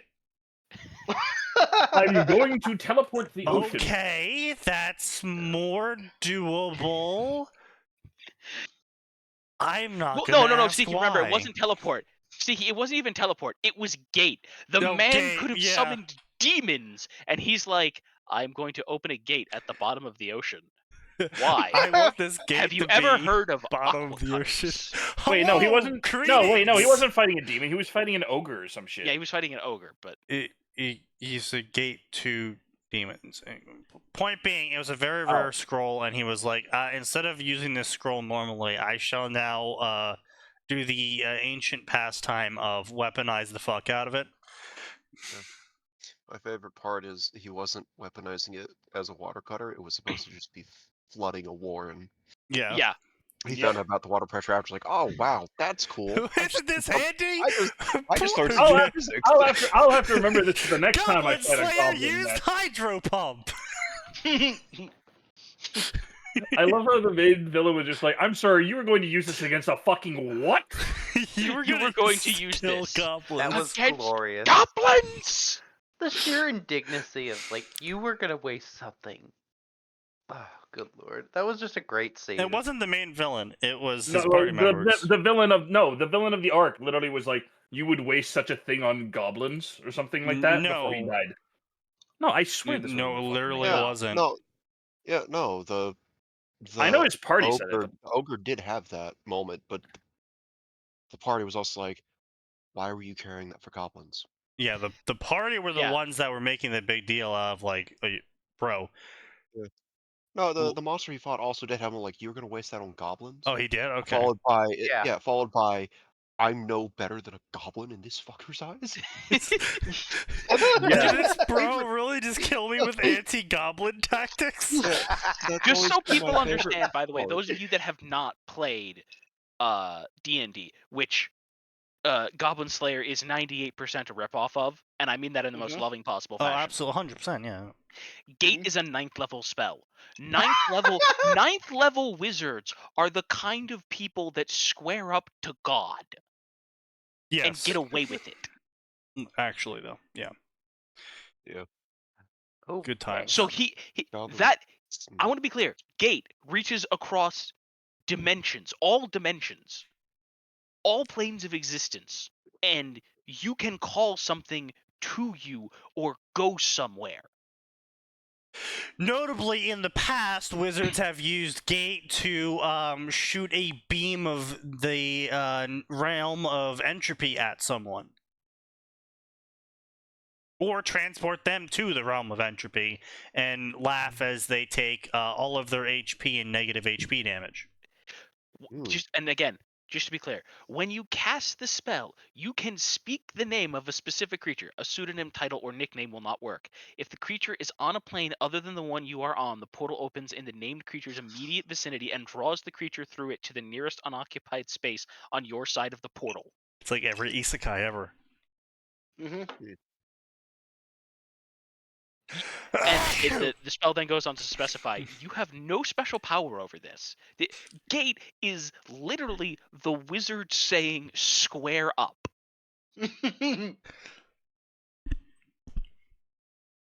Pocket portal. And you have no... Again, this is my favorite part about it. You have no choice in that matter. The wizard says square up, and you're just like, guess I'm going to square up now. Yep. Time to show that these hands are rated E for everyone. Now, see, if the wizard is smart, you cast Dimensional Anchor, and then you cast Gate. Yes. I call forth the Greater Demon. Greater Demon appears. I'm just going to teleport out. Shit. La! Mao! I don't suppose you'd be willing to wait 24 hours, would you? But yeah, no, that's literally what happened with the Curse of Strahd. We had some sort of super necromancer show up and be like, time to nuke the whole party and Strahd. Yep. And Johnny Bravo had his hero moment where I spent every single resource in a single attack and managed to break concentration and let us escape. The best spell for breaking concentration is Magic Missile, or alternatively Halfling Missile.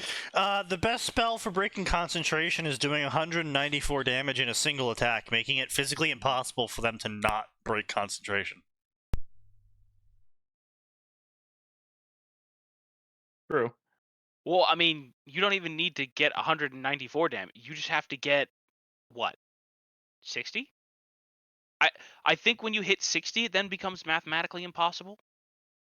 Well, it's damage half, which would make it a DC 30. Oh, that's right, it's damage 60, so you need 120. So you would need, well, let's see, so you would have a concentration of around 20 at level 20. So if you want to guarantee it being impossible against nearly anyone, I would say probably in the realms of 90 damage. 90 or higher. Yeah. Anyway, so gamer cultivation Izuku.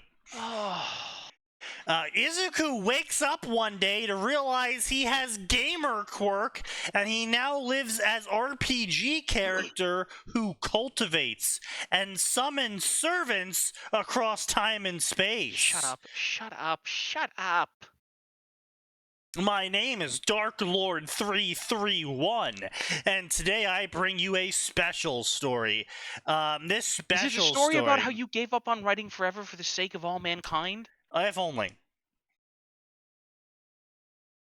So yeah, this story's got 80 follows and favorites, 8 reviews, 71k words, and 6 chapters. So it's got a hefty word count per chapter, but quite frankly, it's dog shit. We all know it's dog shit. We don't have to be here and explain why it's dog shit. It's dog shit. We all know. Mm-hmm. Everyone knows. And if you don't think it's dog shit, you're stupid. I don't want you to explain it. You're just stupid. I don't have to explain this. Like this guy right here, Yo Mambo 6. This guy's stupid.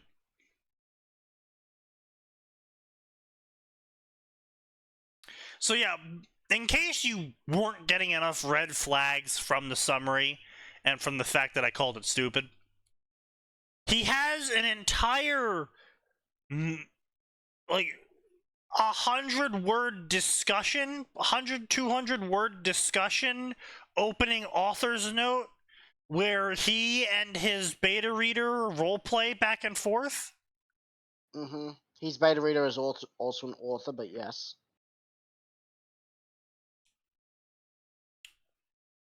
And then the actual opening is some cringe-ass Bungie tier shit where Darkness and Light are talking to each other about the MHA verse and how the universe as well. They can't even spell universe right. And they're talking about the various universes they could battle in, and then his beta reader comes in as a guest star in this conversation of the story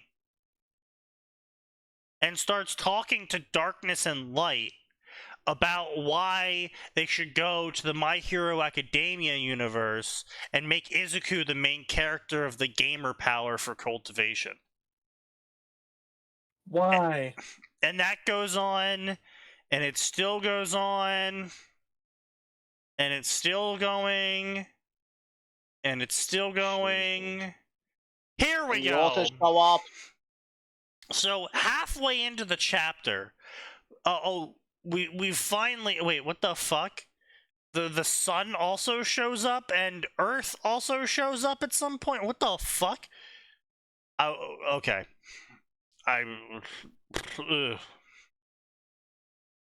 Don't worry about it. Alright. So anyway, halfway into the chapter, we actually finally get into the story where Izuku wakes up in a bed and is like, "Oh my god, I have gamer powers." And Sun is Sun Wukong, Gaia is Guys. Gaius, do you mean? Gaia is a Greek goddess of the earth. Yeah, I know, but apparently S_G music said GAIS is who that is.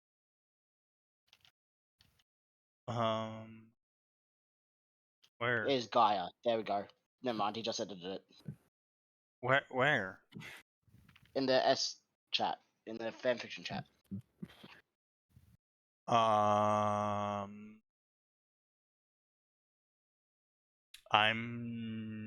By the way, it right does there. use. Yeah. Gaia's Gaia. Yeah, Gaia. Yes. He just edited that. Greek What Gaia, used to be said guys. Right.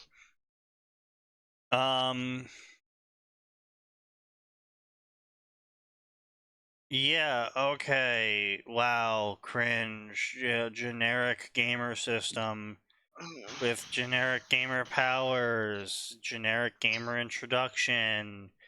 Invited his mom into his party. Gamer powers.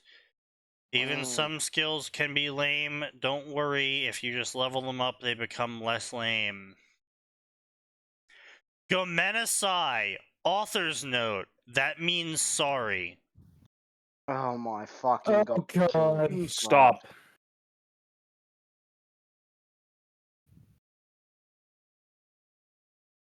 Translator's note, Keikaku means plan. I'm gonna go get some alcohol. I'll be right back. Yes, I am already at least 2 steps ahead of you. I need more Just alcohol. Sneaky the Drunken.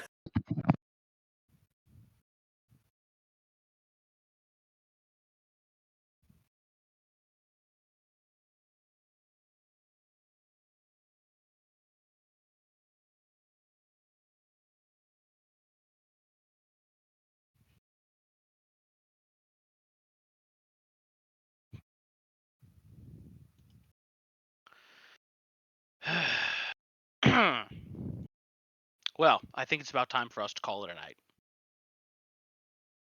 I feel so too. Sounds good. When the hell did they make a Goblin Slayer tabletop? I feel like that's just D&D, isn't it? I was about to say that existed before Goblin Slayer was written. Yes, but no. Apparently, they've now made it. Why is this? Why can I only find this on fucking Amazon? No, you can't do this to me. Universe, you can't do this to me. What? There's a Konosuba tabletop. Why? Nice. Why? Oh wait, no. I remember why that exists because someone was just like, "Hey, wouldn't this be cool?" And then they did it, and then it was just like, "Why?" Wow. What? Oh, please tell me, this is just a 3.5 character sheet. Is that Konosuba? No, I'm Oh, looking it's at like, no, the Goblin Slayer TTRPG. This is of course it's 3.5. Of course the author played 3.5. Of course. The characters don't last more than a single session if they're level 1. Apparently, the Goblin Slayer book is 600 plus pages. Anybody want to play the Goblin Slayer tabletop with me? I mean, I'm gonna be trying to do some fucking fun shit, but sure. I mean, yeah. I've never played sounds D&D, fun. but I'd be interested. Me running Crusader. Although I probably wouldn't be able to make it because I've never been able to play it because of fucking time zones. All right, I guess I'm about to spend $10 on this on Kindle, baby. All right. Jesus. You know what? For a 600-page RPG book, $10 is not bad. That is actually good. Oh yeah. Okay, good point. Hey, you know what? It's better than one of those really crunchy CRPGs. Although, gonna have to find a way to. Cyberpunk RPG, by the way. All right. Cyberpunk RPG. Gonna have to find a way to share this file with lots of people through in a less than legal fashion. It's called file share. or Mediafire or some shit. I Yeah, don't remember. but knows I'm getting a. It's a How big is the file? Good luck, because Amazon updated their Kindle DRM in the last 3 months. Yeah. Damn it! Yeah, it's I don't DRM know. to hell and back. I don't know if any of the rippers have gotten around to throwing their hat in the ring for that one yet. What's the name of it? If A someone Goblin Slayer came to TTRPG. MHA and said this society is cringe, fuck hero licenses, that'd be based. Well, that's just called America. Yep. Oh no! Oh no! Oh no! This is Sneaky. Sneaky. We've gone back to the old D&D with this character sheet. Oh no! You have your primary ability scores, which lead to your secondary ability scores. Sneaky. You know, what are you fucking talking about? Oh, the Goblin Slayer tabletop. Oh, yeah. It exists. By the way, why is Phoenix just unironically describing Slayer? Does he not know Slayer exists? I don't know. Oh, Slayer, yeah. Or not? Or God. is it Slayer? I remember watching Pain? Slayer. That show was great. Slayers? Are you saying Slayers or Slayer? I legitimately can't tell. It was Stain or no? The one with Lena Inverse. Are you talking about the one with Lena? That's Slayers. No, I'm talking about That's My Slayers. Hero Academia. Oh, Stain? Stain? Where did I get The Hero Killer. The Hero Bruh? Killer. I have no idea where I got Slayer from. Yeah, I was about to say what. Yeah. Okay. Yeah, I was like really confused. Lena Inverse yeah. would absolutely be on that train. Lena Inverse would be on the villain train. I mean, to be fair, she'd be on the I just want food train. Yeah.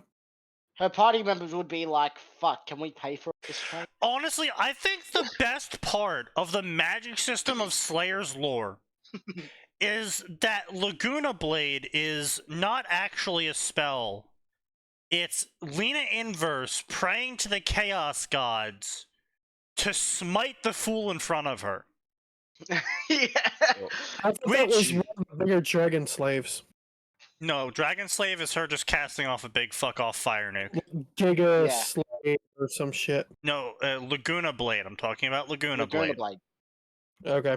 Laguna Blade is her one-hit KO, and the reason why it's a one-hit KO is because she is praying to primeval forces of the universe, of the destruction side, admittedly, and she's praying to them, saying, "Smite this fool in front of me."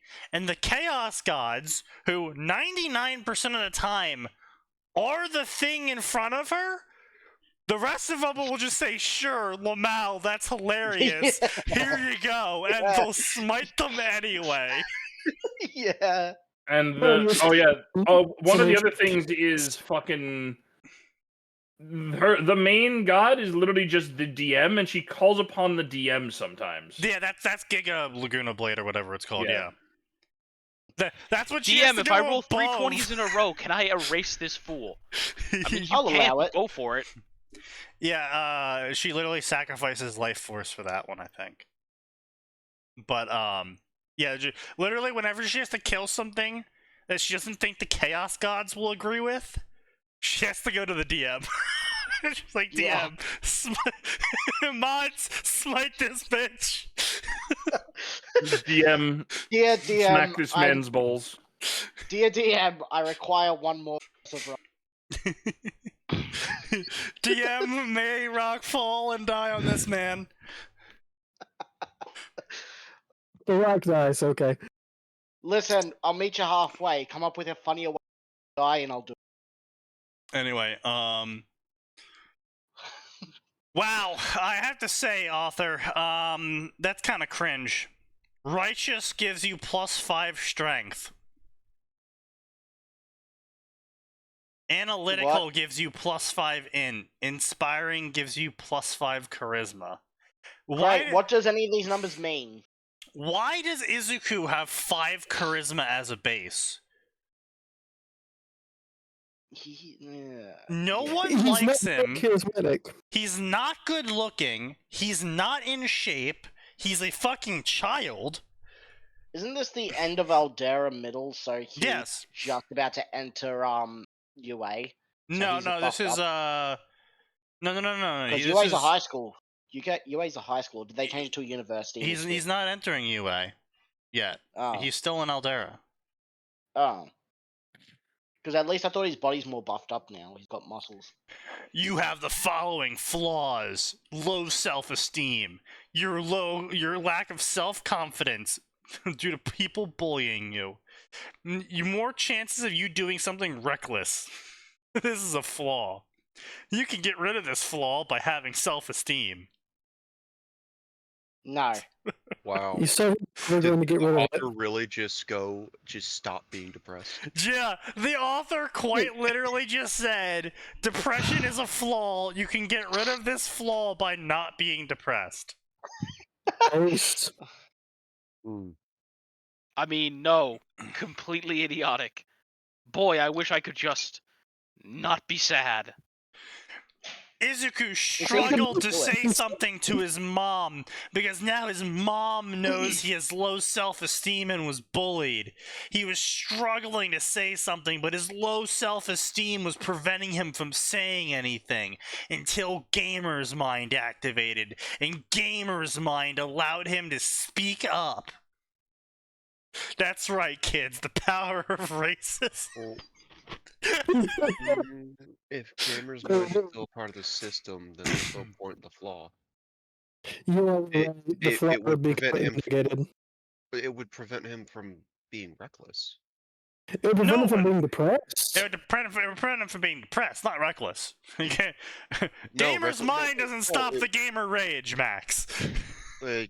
Except it does. It literally does. Material, it forces a complete calmness of mind and emotion. Oh, well then, yeah, it would stop the recklessness as well, so yeah. That would stop the recklessness. Yeah.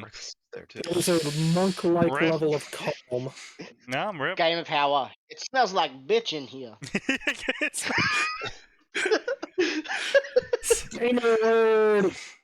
Determination, new perk created.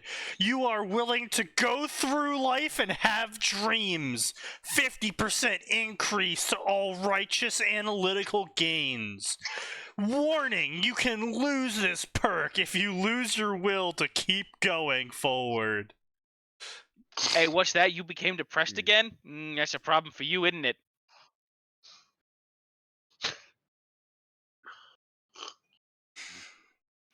I have no idea what this author's going for. Yeah. Whoa! I just made a perk! Izuku said in amazement. Oh, shut up! What was that, Max? You know, the more we read Gamer Fix on this, the more I'm like, you know what? I'm confident in the changes I made now. The lit RPGs were a mistake. Kind of feels like it. I'm doing one kind of right now. Are you? Listen. Yes. Guys, don't worry. I'll judge you for doing it poorly. Real lit RPG hasn't been tried yet. But Sign is gonna do it right. With his, I'm curious how Sign is gonna... what was it called again? Excuse me, Captain Sign. Shots fired off every bow. I just said that. I have taken damage. I'm taking a water. First strike's a success. Send in the commissions. I repeat, send in the commissions. Yeah, I was just fucking about to bring up his 8-month-old commissions. Congratulations, Sign. It's a girl. Oh.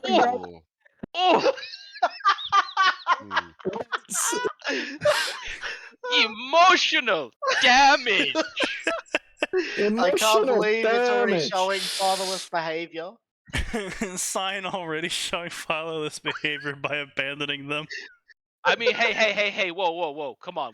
We've learned enough about Sign to not be surprised by that one. Oh, well, that's true enough. Oh. Anyway, so less about Sign's failing life. Let's talk about this gamer fic. Actually, let's talk about Sign's failing life. Hey, Sign, all right. So regardless with how you're gonna do lit RPG correctly. Not fuck off with it. Not introduce things in Gamer's Mind. Oh wow! Shit, guys, I forgot. Wow, that. Damn. That's all you had to do, guys. Did you guys know That all you had to do to not fuck up Lit RPG was not fuck it up? No, I mean, hey, wait a minute. No. He's gotten plenty of examples of don't do this. So, he's got a pretty comprehensive guide to don't do this. We got a pretty comprehensive guide of how not to do communism, yet here we are. But guys, he's still gonna fuck it up because he's gonna get rid of any plot and just write. That's entirely true. Oh wait, that's right. Yeah, Normie, that's your Lit RPG fic, right? The one where people's best girl just died. Well, yes. I suppose if you consider such abhuman filth to be a girl. Apparently, remember, this is QQ, Sneaky. It's QQ. They love the lizard girl. I know. Wait, what figure is Normie again? I can't think. Normie is the Lit RPG where a complete, air quotes, normie, or in Science words, Captain Common Sense Man, is sent into a mishmash world where literally every species from every fantasy story exists in it, and they regularly have people getting summoned from other worlds, including modern Earth, and they already have a system for integrating said people into the current society. And everywhere there is a bunch of these things called dungeons, which are, as he just revealed in the latest chapter he's posted on his server, managed by AI, magical AI programs, effectively. And here's me spitballing after that big reveal. Someone else before Normie had the spellcaster GUI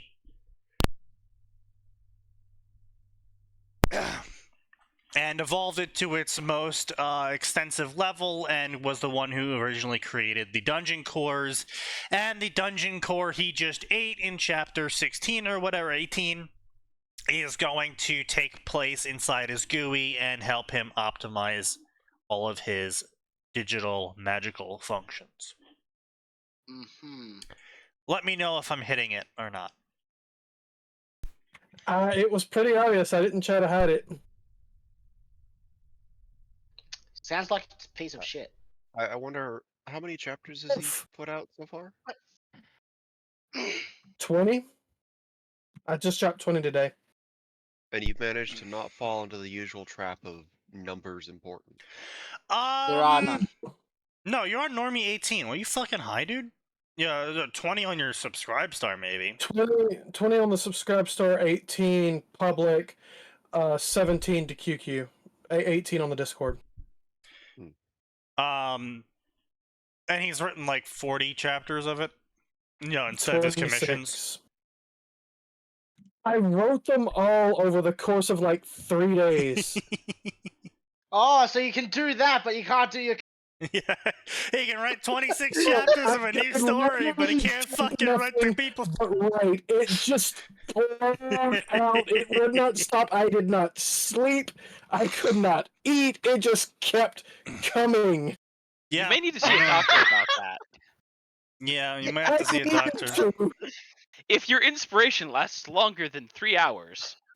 Now, I will say is we have been, I've been mostly liking the story so far, I will say, but however, I am taking Sign to task on the most recent chapters he's been posting on the Discord, because he has, in his own words, absolutely stanned Mr. Normie as Captain Common Sense Man of all sorts of competency, because common sense equals competency.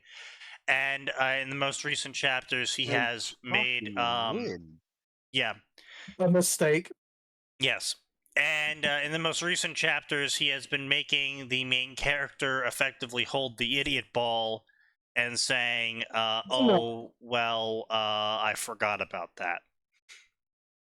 No.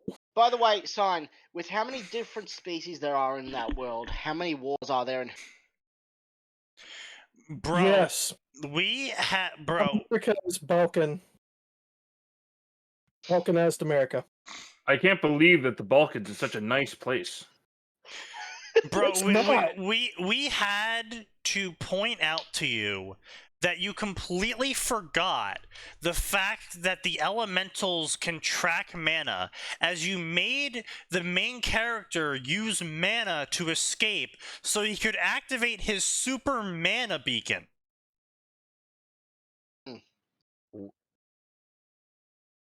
Listen, he's not used to writing things that aren't. He's playing all the fucking traps. Eat shit. And then we were like, well, why wouldn't you have an Overwatch? And he's like, oh, well, he did have all of his animals on Overwatch, but you see, predators only look ahead instead of looking behind him. And we're like, Sign, he wasn't running. Why would all the predators be all looking in one direction still? And He was, in fact, moving quickly. Then how was he using his radio setup, which had to be stationary, wasn't it? Which I believe you said. The attack came after they made the transmission and started back downhill and started moving quickly again. Oh, right, of course, yes. So, again, they flew right into a gap in the coverage. And then we had to point all of this out to him, so yeah, he ended up adding multiple paragraphs into the chapter before I did add multiple paragraphs, yes. For which I appreciate you pointing that out, yes. Why is Harry fucking a dragon? What the absolute Because fuck? she was hot. No, it's just a dragon. Harry Potter has a great idea of how to survive the first task. Cyrus has never been prouder. Magical Society won't like Harry's plan, but they can all go hang. Harry was a horny wizard. So this dragon is not a D&D dragon that turns into a cute girl. No. Eventually it does. This is a Hermione Granger times Harry Potter times Hungarian Horntail story. Involving Come on, Harry. You Why can do is better that a than fucking Hungarian. AO3? Seriously? What is a tag? Male-female friendship. Yeah, What? because you need to tag that. Because we need to tag that, apparently. I would like to cast Blade of Disaster on the author. The tag next to it deserves. Oh god. Dominant times submissive, porn with plot, sex with dragon, dragon transforms into scaly. Consensual underage. Yep, consensual underage sex. Yep. AO3. Average Get back. AO3 thick. AO3, yep. Elune's Pebble, a Warcraft Harry Potter crossover. Oh, Jesus Christ, what the fuck's going on here? Oh no. Harry Potter gets a harem, Harry Potter fucks dragons. Dumbledore failed his Frostmourne. The fuck?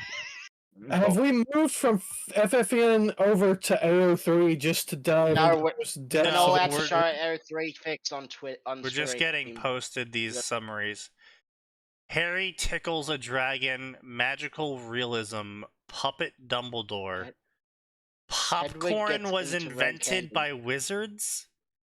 Hedwig gets rare candies. No way she's gonna accept being the weaker from. Why is that Hedwig a now tag? identifies as an Articuno. Why is that a tag? Because you can make it any tag you Wait, fucking want. not a Gringotts Fix-It story?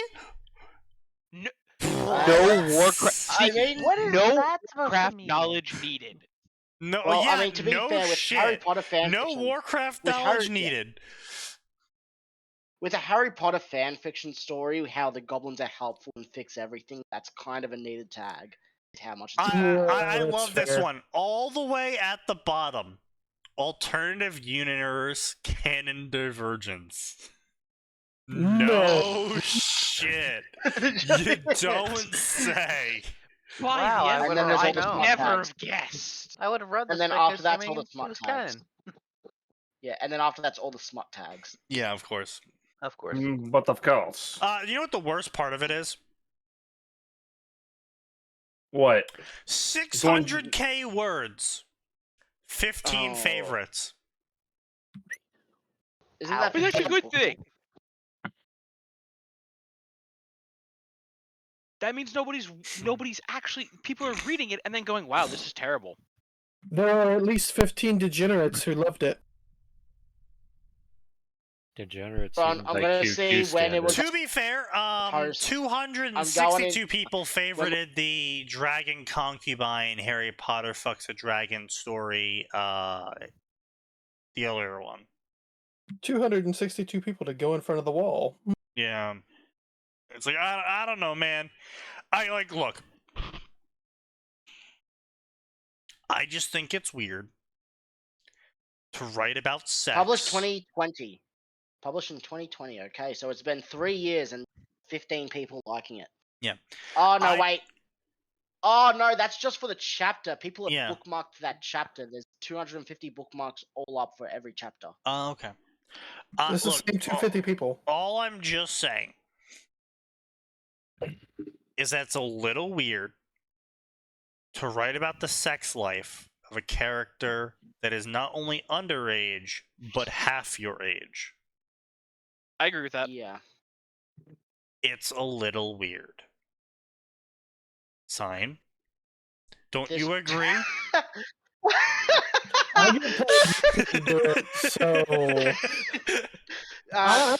Sneaky, that's not right. Sneaky, for Sign's case, you gotta say a quarter. Sign uses, I was just following orders.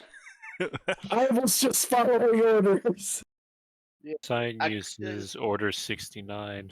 Indeed. Of course, this fucking person has favorited the hero class villain AU fucking thing that. Oh, the went gay good one. And then shit. Yeah, the one that was good in the first one, and then shit in the. Okay, so there's this story on AO3. We've talked about it before. It's a My Hero Academia story. It's like one of the only stories I have bookmarked on AO3. It's called Heroes Civil War or something along those lines. Yeah. Yes. The one where everything was fine and then suddenly out of nowhere. No. And the sequels.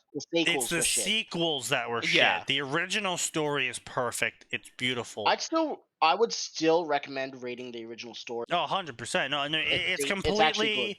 It is completely encapsulated. It is start to finish. There is no It's not really a cliffhanger at the ending. It's like, yeah, there could be more, but you don't really. There's not a need for more. The story finishes, right? Basically. And there's no romance. There's no romance at all in the first one. Yeah. Which of course means that AO3, which is somehow more degenerate and hornier than QQ. Somehow. I just don't. I cannot fathom that. Hey, this is the website dedicated to fetishes and porn. Less degenerate than the website dedicated to not being fanfiction.net. Freespeechfanfiction.net. Yeah. We're going to be freespeechfanfiction.net with a better search system and better author support and a better interaction system. And you're all just writing gay BDSM child porn. By the way, how is there more smart in a so-called archive than there is in a place called questionable questing? The world may never know. I mean, the world does know. But yeah. The answers are not forthcoming. A mystery. Yes. We will never know. Just like the crime statistics. We will never know them. Oof. Just like we'll never know about the Berenstein Bears. Indeed. The Bernstein Bears? No. The Berensteins. Yes. Bernstein. You stop that. The Oppenheimer Bears? The Oppenheimer Bears. Fuck off. Fuck off. Anyway, I did not make a note of that, boys. That one got a strong reaction from Nosehair. Apparently, Nosehair daydreams. About what? Fuck off. About the Oppenheimer Bears and nukes. Yes, the Stein. Yes, Stein. It's important. Resist the stain universe. Do not submit to the stain universe. Yes. Give in No, to I your literally have anger. books with Berenstein printed on them. Don't let them lie to you. No, let them lie to you, but fester that hatred deep in your heart. Gather it up. Yes, give Nurture. in to the grandfather's gifts. I don't know what the fuck Fruit of the Loom was trying either. I really don't understand that one. Removing I'll be honest. When you said that, Yeah, my removing the first thought cornucopia. when you said that was, I thought, what the fuck did an underwear company do? They've removed the cornucopia. Why? Well, I don't. No one knows why, but they also started trying to lie about ever having a cornucopia. Yeah, they insist there was never a cornucopia. It's weird. I don't understand why that happened. And I don't understand. It's like one thing if you just like, all right, guys, let's remove the cornucopia, and then they do it. It's like was whatever. never on. And then, but now they're like, people are like, hey, why'd you remove the cornucopia? They're like, what are you talking about? There's What never, is a cornucopia? I've never heard that. I've never that heard of doesn't those exist. words. What are the? Yeah, I've never heard of that. Nope. I'm actually. They're literally trying to gaslight the world into believing them. Somebody says it's a copyright thing. About a cornucopia? Somebody says it may be a copyright thing about the cornucopia. I thought they tried to copyright it, That's but they couldn't do such something a like common public domain icon. For Yeah, I can't imagine who would even own that copyright. They say it's just a possibility. But again, that's a possibility that makes zero sense. Like even if at some point someone had a cornucopia copyrighted, like it's been such an iconic thing for so long, it's almost assuredly entered public domain. If not through copyright expiring, then by Xeroxing themselves. Well, yeah, well, there's that also, but it's the fact that it's publicly used with Thanksgiving. It's part of a public holiday imagery, and you would have to literally sue companies selling Thanksgiving merchandise to defend your copyright on a cornucopia. And, well, since I've never heard of that, I can only assume they didn't defend their copyright, which would mean, ergo, that it's not copyrighted. Like, I have Fruit of the Loom with the cornucopia printed on it. Yeah, it's on the tag underwear. I literally have underwear that still like. Don't try and lie. It's from before 2018. Yeah, Aunt Jemima literally was the one advertising it. Yeah, I know. Yeah. Oh well, actually, there's another thing about that whole debacle. Oh. The family lost the royalties they were getting because she was removed from it. Oh right, yeah. Same thing for the Uncle Ben's. Okay, hang on though. I'm sure those families are fine. Oh, I'm sure they're fine, but they did lose their eternal paycheck. They still lost the royalties that were probably keeping them like in good living. Oh yeah. Like, if they weren't stupid, they should be fine. For all I know, those families were donating half those royalties every year to charities. That's true. We don't know. Doubt. Well, again, it doesn't really matter. Even they could still be billionaires. They just shouldn't lose royalties because someone decided to be anti-racist and remove a black woman from a popular product. Which was fucking dumb because it was a black woman who made it, and Uncle Ben's was a black man who made it, but they decided, oh, well, these parody these people without knowing the actual history behind it. It parodies these people. It's like no, that's not a parody. That's the person. It's a parody because black people can't invent things, says the white anti-racist leftist. Okay. Right? So it's like, bro? Bro? Lefties, are you okay? Are you having problems there? Okay. Do you need help? Let's try to drag it back just a bit. Yeah, alright, let's go back to talking about this game cultivation work. Can we like drag back the context, please? Yeah, so anyway, Izuku grabs a cultivation skill manual that was also just sitting out, I guess. And also the alchemy and magical medicine skill manual that was also just, sitting out there. Why is cultivation skill manual just sitting out? Do you know how dangerous that is? It's just a cultivation skill. Don't worry about it. No, don't worry about it. He got into his middle school uniform, which gave him a plus 30% to int gain. What? Wait, Bro, middle schoolers do not gain that much int. Well, no, it also boosts his int just baseline by 30%. Okay, but that's like, but his int's like fucking 10, so he gets like a plus 3. That's like I feel like middle schoolers all have an int of 5 based off my own experience. I feel like a 13 int's pretty good at level 5 for a middle schooler. Oh, is he level 5 or is he level 1? No, I said he was level 5. Oh yeah, he is level 5. Yeah, see, this is another thing that I don't get about gamer systems, and Sign, I have to hit you with this one as well, is you just kind of, like, arbitrarily included numbers in there, and I know you sort of explained it, but you were also sort of like, oh, yeah, but, like, a level 6 having, like, 90 strength is gonna be like them having 9,000 strength.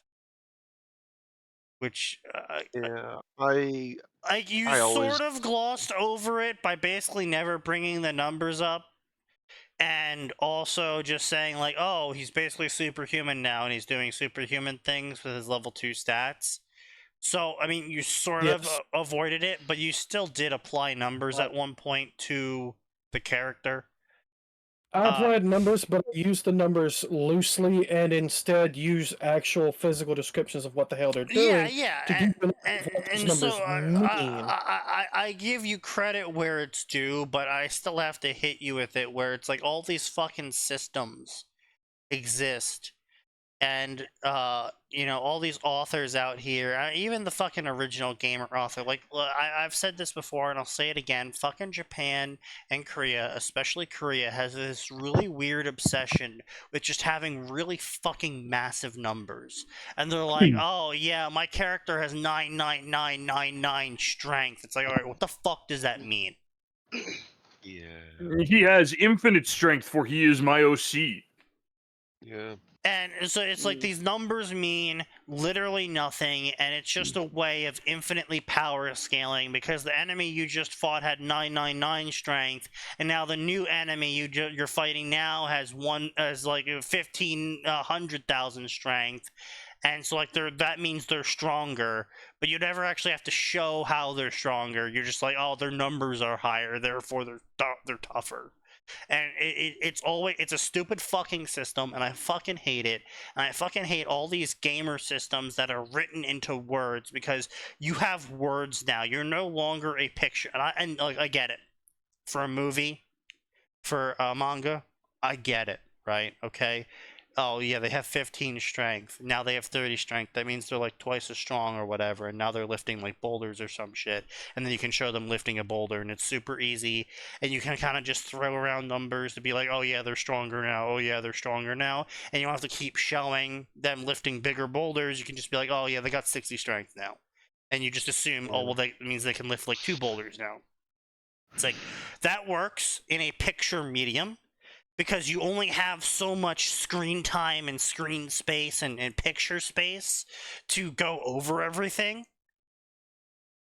But when you are literally working with the written word and you're like, yes, they have 16 mana points, it's like, what the fuck does that mean? Tell me what 16 mana points mean. Don't just be like, you have 16 mana points and now you have 30 mana points. What does that mean? What's the difference? Show me the difference. Tell me the difference. You have the time. You have the space. You are a book. I actually showed the difference. I know you did, and that's why I'm saying that you're getting off on it. You're getting hit by you're getting scraped, but you're mostly getting off on it because you did say the numbers, and then pretty much the rest of the story you pretty much just showed it. Because I put in the work. Yes. So, Sign, Yes. Your number system appears to still be the same as It's the not the normal same. number system. Well, except that numbers That go was up a really quick stronger. denial there. So the amount of pounds someone can lift, number go up equals stronger. Although with your system, it looks like someone could skip training for 2 weeks and go from 60 pounds to 50 pounds for lifting weight. Technically, they can. You didn't really get away from normal number systems. So basically, as Sign Added described a it, subtraction method. basically as Sign described it is that as you go up in level, your stats also get higher, but also at the same time, while you can technically pump your number, you don't actually gain the real stat of that number if you're not actually putting the work in.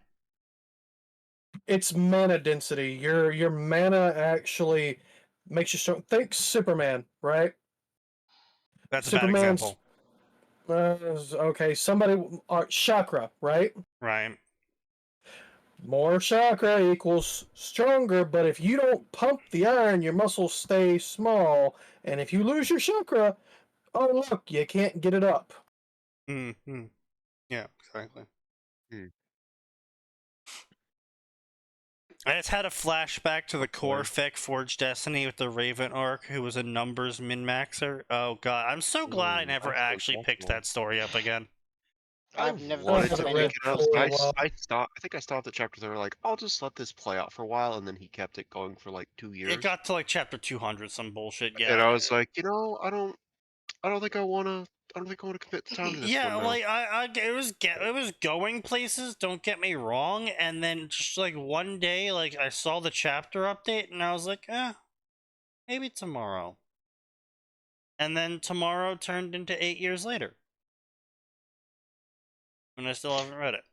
Yeah. That's typical core fix. Lit RPGs and gamer systems were a mistake because it breaks the cardinal rule that I had a middle school English teacher and a high school English teacher impart the same wisdom to all of us up and coming writers. Yeah. Don't use hard numbers unless it's absolutely necessary. Yeah. That is fair. That is a good rule. Like if you need if you're gonna do the gamer system, what I did, Sneaky can vouch for this. Yeah. I gave hard numbers in chapter 1 as an example of how his specific system worked, and then there are no more numbers. I throw a passing line of like he maxed the skills out like a year ago for the ones he'd been working on. That's it. No other numbers. And now, that's how I've been doing it in Playing Guide. I will say, I believe it's Sign's gonna fucking reel a little bit from this. Giordino handled lit RPG in an interesting way. Yes. He has. Which story is this one? This is the Naruto one. Yeah, the systematic shinobi. Yes. In that one, he has grades for his. He does have some numbers floating around, but like for his skill level in lightning chakra, it's like the Thunder's Beckon as his skill level. In Fuinjutsu is like the World Whispers or something like that. Yeah, the breath hitches, stuff like that. And it's like, okay, while vague, I like that more than Fuinjutsu 95 out of 100. Fair. That's not a bad way to do it. Yeah, because you can still give a sense of power scaling while not throwing again hard numbers out. The more ominous it sounds, the better. And even though he'll have numbers on the chakra, he basically never fucking brings up how much chakra he's using in a fight. But he does append right after the numbers for how much chakra he has, what it's the equivalent of. So like he's like, oh yeah, I just broke 200k chakra, nice. And then on it says 200k chakra, low Kage level. Yeah. And so like that's how he's handling numbers. And he even at one point for how he handled like strength and endurance and shit like that before he broke the caps, air quotes, he had out of 150. So like the maximum strength of a person, no matter how hard they trained, this was the most a human could ever lift, was 150. And he was going from 0 to 150. And then he ascended past human status with becoming a Jinchuriki and having Orochimaru's seal applied to him and stealing chakra from the sage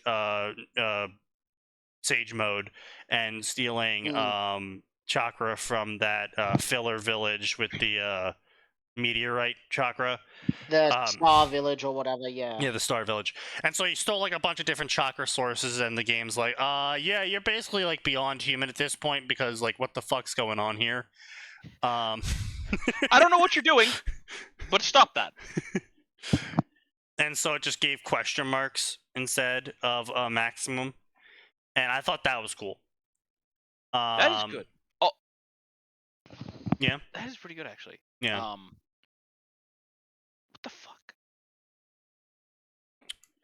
But like, I hate this shit so much. Okay, I'm sorry. Hang on, Sneaky. I just want to say something. Yeah. So it turns out I was right to tell Gale, fuck off. No, you can't have the crown of Karsus because if you let him have that crown, he becomes a god. And I cannot think of many D&D characters more ill-suited to being a god than him. Yes. Yeah. Anyway, And then Mr. Bitch slaps him. Point being is that I hate number systems like these. Like I like the Fallout number system. 10 is normal person. A normal average person has 5, right? No, 10. 5 is minus 5. Yeah. I thought 10 is the max in Fallout, Sneaky. Oh, sorry, my bad. Do you mean D&D? Yeah, I was D&D. mixing the two. D&D 10 is average. 10 is max. 1 is like the weakest. And I really like that system because A, it's small, it's simple, and it gives you a excuse as to why your character, upon having revelations and becoming smarter, isn't gaining wisdom and intelligence and whatever left and right.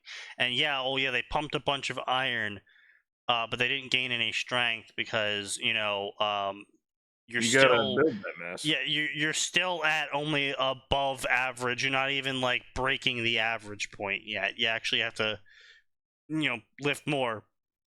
Get them gains, son. But like you set a limit, and it also sets in the mind of everyone involved what that limit is. That's why I actually hated Fallout 4, because you could use gear exploits. So to have, that's like, why you hated Fallout 4, not the other issues. Not the Everything. many issues. Yeah. Yeah. No, Hey, just bro. here, listen. Okay, right. So, in Fallout New Vegas, the only way you could get higher than 10 in a stat is with cybernetic enhancement. Yes. That was cool. Because that was like, oh, so not only are they peak human, they then used cybernetic enhancement to go beyond that. That is cool. That's lore inclusive, right? Yes. This person Makes sense. reached the maximum potential possible for a human, and then the power of science let them go even further beyond. Right. In Fallout 4, you can wear a piece of leather armor and suddenly be smarter than Einstein. Yeah. But that's Fallout 4 being shit. That's why I didn't like it. And All right. look, I as actually good as this like. is, I think I'm gonna go. All right, see, man. Cheers. And, like the combat system of Fallout 4 was all right. Like it wasn't anything to write home about. But Bethesda combat systems have never been something to write home about. No one talks about how epic their battle was, besides the fact that it was like, yeah, oh my god, all this silly shit was happening during the battle. Yeah, or the first time you fight that dragon. That's cool. Yeah. When you fight that dragon for the 843rd time, the glitch causes the dragon to fly backwards, which inflicts fall damage upon it, causing it to die by colliding with the mountain. Yeah, that stuff's funny. That was funny. But it stops there. Right. No one said, boy, that combat system kept me coming back for more. Yeah, no one says that about any Bethesda game, ever. So I like. Well, I like the kill cam. No. I had a mod worked on the kill cam that actually. Yeah, I had a mod that worked on the kill cam too to disable it. But that's not a mod. That's not the game side. Yeah, it's not good. It's a mod. The base game is trash. Yeah, point being is that no one goes to a Bethesda game for combat, so Fallout 4's combat being middling was, I mean, it's like yep, no shit. It was fine. Combat, the quests just in Fallout 4 were, yeah, they're all right. The main quest in Fallout 4 was, it's a Bethesda game where you're really expecting that much else. Like, come on, fucking even a Morrowind Morrowind, if you didn't read your journal often enough, you would forget there was a main quest. Don't fucking come at me and say it was good. Yeah. But Dagoth Ur was so cool. Do you want to? You know what I want to say? I'll go ahead and I'll put this out there. I will. You know what? I remember more quests from Fallout 76 when I rented it than I do from Fallout 4. That's fair. Because you know what? There are more quests in Fallout 76 where I went, damn it, if this wasn't in Fallout 76, this could have been amazing. Yeah, because of the lack of NPCs, yeah. Like, unironically, the quest where you find a secret society in a mansion, that is so corny and perfect. It's a corny B-roll perfection of Fallout, and if it had actual people in it, right, it would have been great. And guess what? You didn't even need NPCs until the very end of that quest. Right. Yeah, no, or no, like no, the quest where you go to a costume shop and you find out that there was a serial killer and you're trying to find the dead victim's remain. Like, those are great quests, massively hampered by the fact that it is in Fallout 76. Yeah, exactly. I will say one of the best parts of Fallout 4 was definitely the quarry. That shit still fucks with me. I swear to God. The quarry is only. Here's the problem. The quarry is only good if you played Fallout 3. So I will say that Underplayed did have a pipe in a while back saying a real Harry Potter and the Methods of Rationalism fic has never been tried.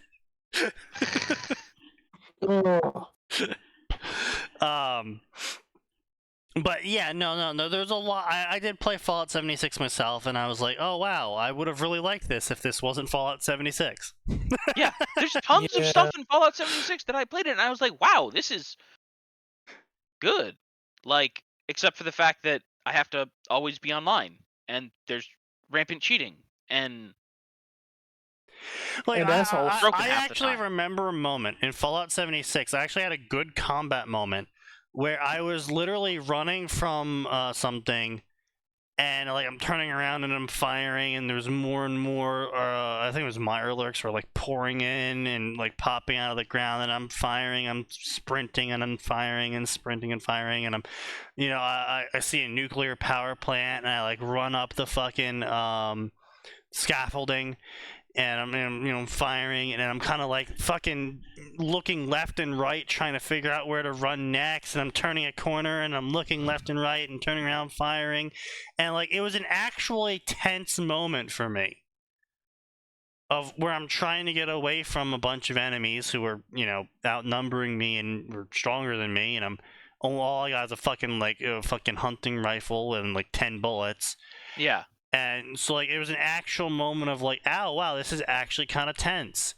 And the reason why there was so many enemies, and why it was so hard and all of that stuff was because they actually leveled certain areas and they actually had a lot of enemies in those areas, so a group of players could fight there and find it enjoyable still. Yeah. And you know what? Yeah. I actually have a moment that I remember from Fallout 76 besides being deeply disappointed in some of those quests. Which, by the way, the fact that the secret entrance for the mansion was in one of the Kowalski sent one of those little nuke emergency survival shelters was just hilarious to me. But I remember I was going through the woods somewhere. I was running up around in the woods. I forget why, but I'd gone up off the road, and there was someone walking down the road, and I saw a bunch of players. This was really in the early days when people were still like experimenting with like the PvP and stuff. Right. And they just started shooting the guy, and I was like, "Oh shit, that guy was just walking down the road. Well, I'm not going to stand for this." So I had a hunting rifle, so bam, dome, bam, dome. One of them goes down, the rest of them go, "Hey, wait, what the fuck? Where's that coming from?" I'm like, this is how reality would work. Yeah. Nice. But like, it was great because I was like, because you know what? I had a moment in Fallout where it was like, I didn't talk to the other player. They didn't need to know who I was. They just needed to know that the people shooting them got. Right. Yeah. No, and it's sort of what Rust could have been before Rust ended up being what it is now. Yes. And it was sort of cool in the early days of Rust, where a lot of the PvP was coming from the players versus players, and it was purely just these wild scenarios of the players being the villains in another player's storyline, and now it's like some fucking wild dumb shit, and it's like whatever. But yeah. But you know, it was cool back then, and I kind of had hoped. When I first learned about the whole NPC thing for 76, I was like, okay, it's kind of lame. But if they're gonna try and make like the players the enemy of the players, and like to make the emergent storytelling come from players interacting, that's sort of cool. Except then the problem became the same thing for fucking GTA Online, in that you just got placed with random people. And sure, you could have had this whole like cool moment with this random guy you met on the road, but unless you both friend requested each other and then specifically found a server with, which again, it was empty like spots. Max server size was like fucking 8 in the early days before they increased it, and I don't think they even increased it. I think it was like 10. It was bad. It was really fucking bad. But like, so unless you both, you know, found a server with empty spots and then joined on that, and then purposely like went out to find each other again, you would never meet that random person again, which I guess, you know, can sort of work out. But the thing is that there's a large number of people that don't interact at all. Like, you could have, you know, try and save this guy, and he might have just started firing you as well. And yeah, that would have been some sort of emergent storytelling. But it's entirely possible the large portion of the people that they just don't talk. They're all fucking secluded in their little team speaks and discords, and like they don't interact with anyone outside of that. And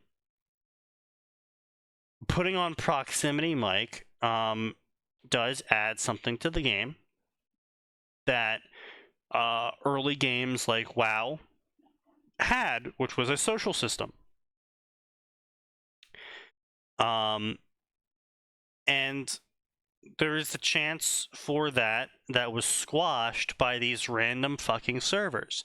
Instead of it being like, what they could have done is they could have had 50 servers and named one after each state.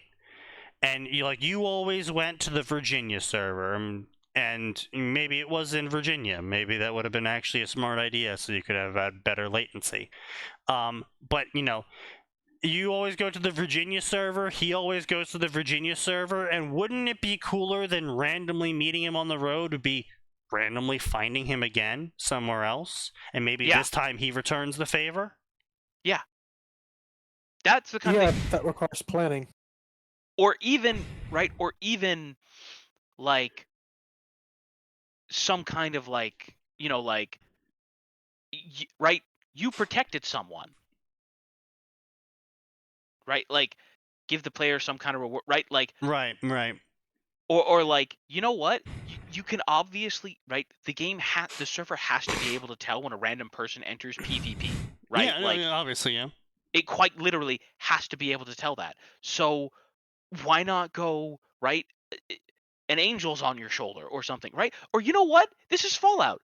Play the fucking mysterious stranger music. Play the stinger. Right. I would absolutely fucking install Fallout 76 if it let me be the mysterious stranger for somebody. I think it'd be cool if you took the mysterious stranger perk, which you could only get after the PvP system had flagged you joining the side of someone not in your party who was outnumbered and didn't initiate PvP. Doesn't even have to be outnumbered. Just has to be had PvP initiated. I still feel like I say specifically outnumbered because the idea is that you're helping someone, and if it's just you're just randomly joining two groups fighting each other, then it's like you're not really like coming in and saving the day. Okay. I get what you're saying. Yeah. That might be a little bit harder to track, but sure. No, not really. I mean, they already put a party system into the game, and so all you would need to do when the PvP flags initiate is you have a party check of party versus party. Sure, but then what happens if people just like roaming but not partied up? But anyway, I get what you're saying. But okay, yeah. Okay, but what if they turn around and they use the rock glitch to launch themselves high in the air? You can't plan for every situation. Yeah. I mean, I still think that PvP should have been like just you get shot, you die. No, I get why they did what they did.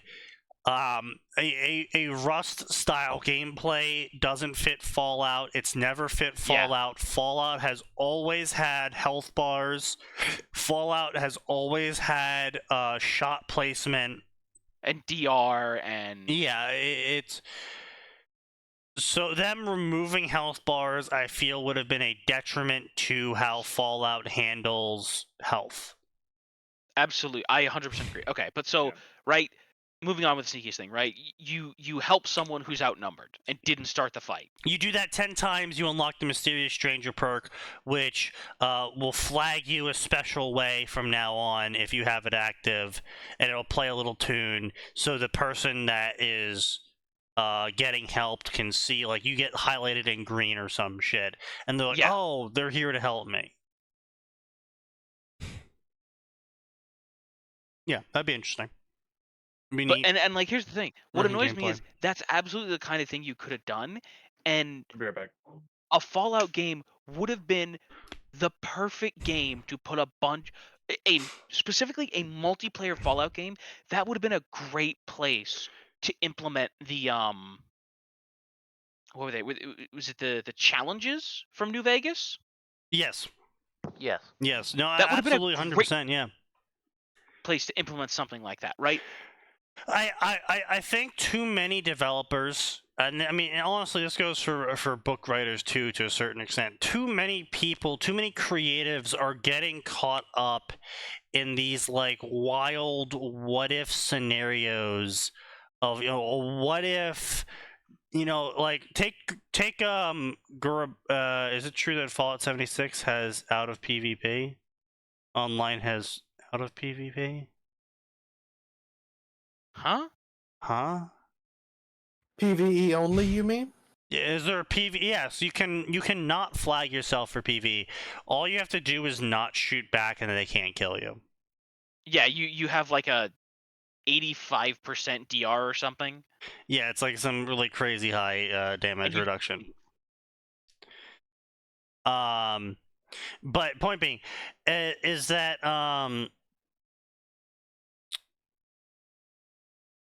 the challenges, fucking, what was I saying? Fuck. Too many developers and some book too many people get caught up in these wild what-if scenarios. Classic WoW had Gurubashi Battle Arena.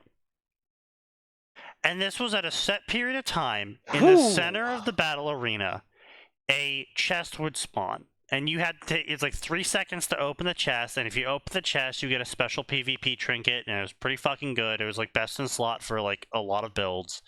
But the caveat to this is that in the Gurabashi Battle Arena, everyone was auto-flagged, and everyone could fight everyone no matter their faction. And good times. The idea was that this loot spawns, and whoever kills everyone else, because like the graveyard to respawn is actually decently far away, so if like the combat ends fast enough, someone can actually get the loot by the time everyone walks back. And the developers just entered with the idea of, wouldn't it be cool if we had loot spawn and then everyone could like fight over it? Yeah, that would be cool, and so then they put it in. The developers are not like modern day developers, because modern day developers would be like, we could make like a loot spawn here, and then we could have like everyone fight each other. Oh, but what if they have like a group that hides outside of the arena and then picks off the people that get low HP by like crawling into the arena and sniping and then running back out? That's what the modern day devs and book writers do, is they go into these super specific granular scenarios of, oh, what if they break the system in this super specific way? And it's like, no. Then they fucking break it. Then they break it, and you figure out a way to patch it. Or you don't patch it, and that's just a fucking mechanic. You know, playing smarter, not harder. Right, exactly, yeah. And that's just how it is, right? That was how it was in the first... Oh, what was that Ubisoft game with the plague? The Division? The Division. Yeah, the first Division. That was how it was. You would wait for people to do your gathering for you. Then the moment they called in a helicopter drop, wait for them to go in and start hooking up, and then come in and murder the fuck out of them and take all their shit. Yeah, exactly. Yeah. I would actually, I would very specifically, I'd maxed out my sticky bomb. I would shoot that on the ground under me. Yeah. You want to come get? You want my loot? Go on. Step on the bomb. No, but get it. And then I had the ballistic shield that I was just like, lol. Back when that was a thing. But yeah, like what I would do, right? And of course, right? And here's the thing. I liked it because an actual like cat and mouse get, right? Because what you do is you go in, you have one person go in. Yeah. At least this is what the smart people did. You had one person go in. You killed none of the enemies. None of them. Then you called in the helicopter, and you snuck to the helicopter zone. You called in, and then you got the hell out of there, because that would spawn more enemies. And then you guys, you picked a defensible spot, reasonably close, but good distance away. And then you waited until there was like 5 seconds left, and then you ran in there. Mm-hmm. Yeah. Pop every defensive buff. Pop every defensive buff you have. Run in and stick your crap on there. And then when you get killed 2 seconds later, I don't care. My stuff's on the elevator, on the chopper. Bye. What I did was go in, signal the helicopter, run out, wait for everybody to jump on that area to try and ambush people, and then spawn a helicopter in another location and use that one. Yeah, that's the other option. I just used shotguns and shields. I was that guy. Asshole. You did. Absolute fucking asshole. Yes. I mean, look, I can't say much. I used an M16 and maxed out sticky bomb. I did not engage in combat. I inflicted combat for about 2 seconds. I would just blitz at people with the fucking shield. I was there. It was good stuff. The fight was over before you knew I was there. And that, sir, is what DR is for. But anyway, point being is that too many developers are getting stuck in the weeds of these super specific situations, and they have to fucking invent all these super complicated systems. And it's the same thing for like fan fiction. It's the same thing for like fucking modern stories. It's the same thing, especially applies. It converges for lit RPG, where like they come up with these fucking super complicated systems, and it's like, motherfucker, you don't have to. You don't have to spend all of your waking hours coming up with this fucking stupid-ass system that you're then going to have your character so intelligently break. And it's like, okay, walk with me here on this one, right? A random omnipotent being has granted you a gamer system.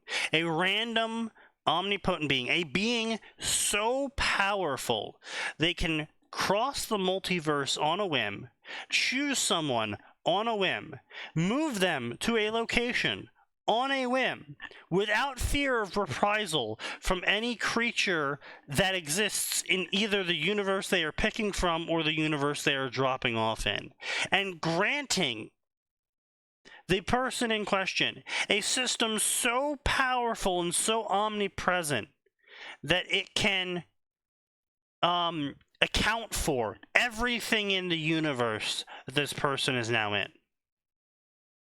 And you're really gonna sit here and tell me that someone this powerful created a system that you, at the age of 16, are going to find out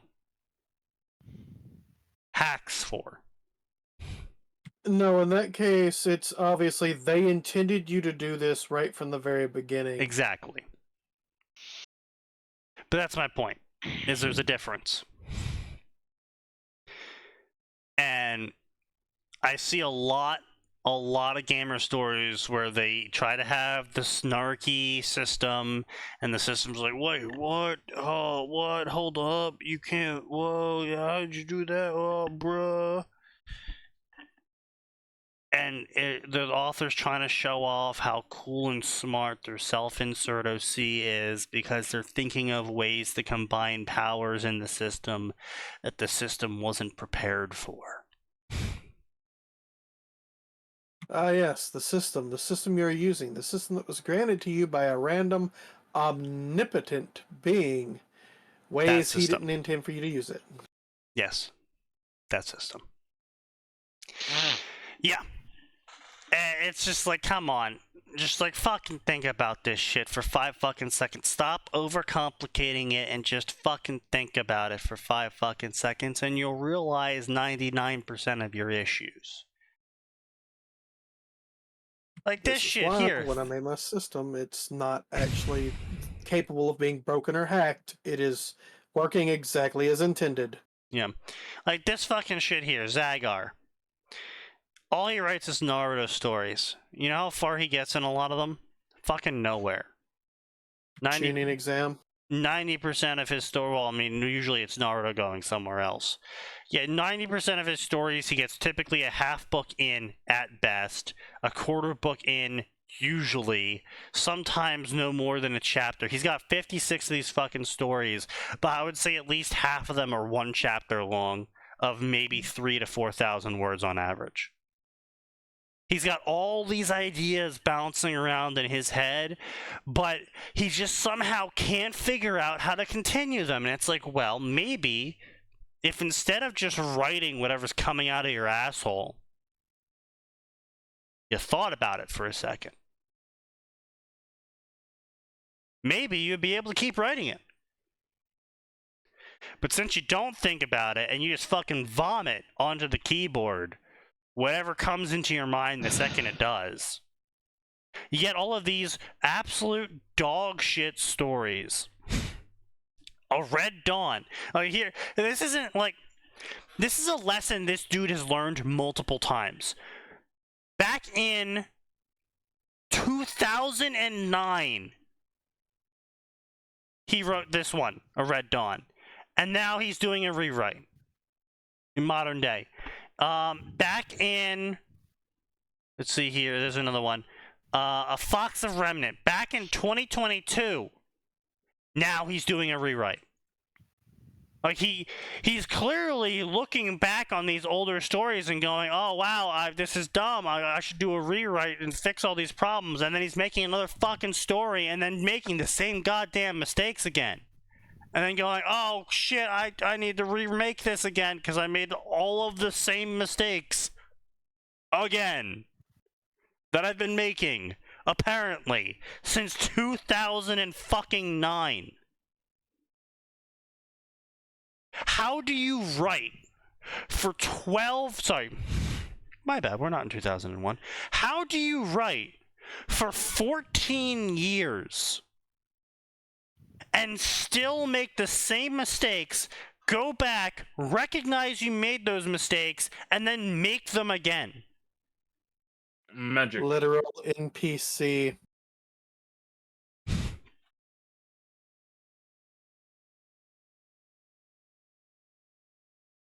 Also, it's just like, this is such a fucking boring-ass story. A Red Dawn.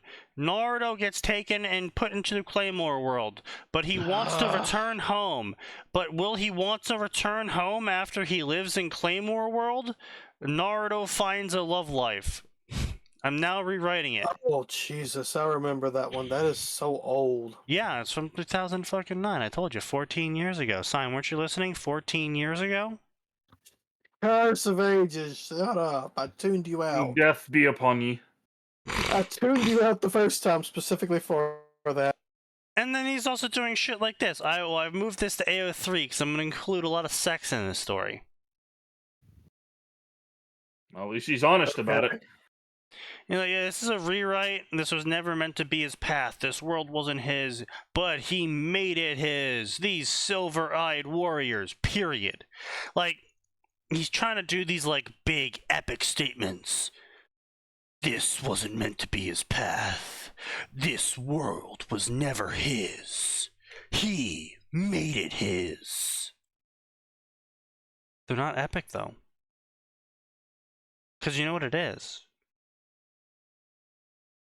The plot of this story is Naruto ends up in Claymore World and then has sex with a Claymore. The girl, not the weapon. I was about to say, I really hope he had a good regeneration jutsu ready. Well, he's gonna need that regeneration jutsu anyway. I was gonna say, from what I remember about Claymore, yeah. Also, let's just be clear: Claymore was the original Attack on Titan. Fight me. Oh no, you're not wrong. No. You're right. The council recognizes your statement and understands it and agrees it to be true. Yeah. But it's just like, it didn't change. Yeah, he changed the fucking summary to try and sound more chuny and epic, but it didn't fucking change the story. The problem. His bride, these monsters, they are his army to change the world. Will it be enough? What? So he has sex and kills a bunch of people because he has some self-righteous delusion about how he thinks the world should be. Wow, such a fucking riveting story. What about it? So this is every Naruto? chuny insert everywhere? Yeah, it's like, what about this is Naruto? Nothing. He's got chakra and his hair's blonde. Yeah, Naruto will be trying to save the world in a self-righteous manner. Saving everyone. Yeah. No, he's just gonna fucking declare war and use all the claymores as his army to, I don't know, fucking do something. It's just... No. About the only people you could really take on there are, well, let me think. The or made the claymores are the army of demons out in the world, because remember, in Claymore, they're just on a tiny island and it's all an experiment to make a perfect warrior caste to fight the actual demons, the Yoma.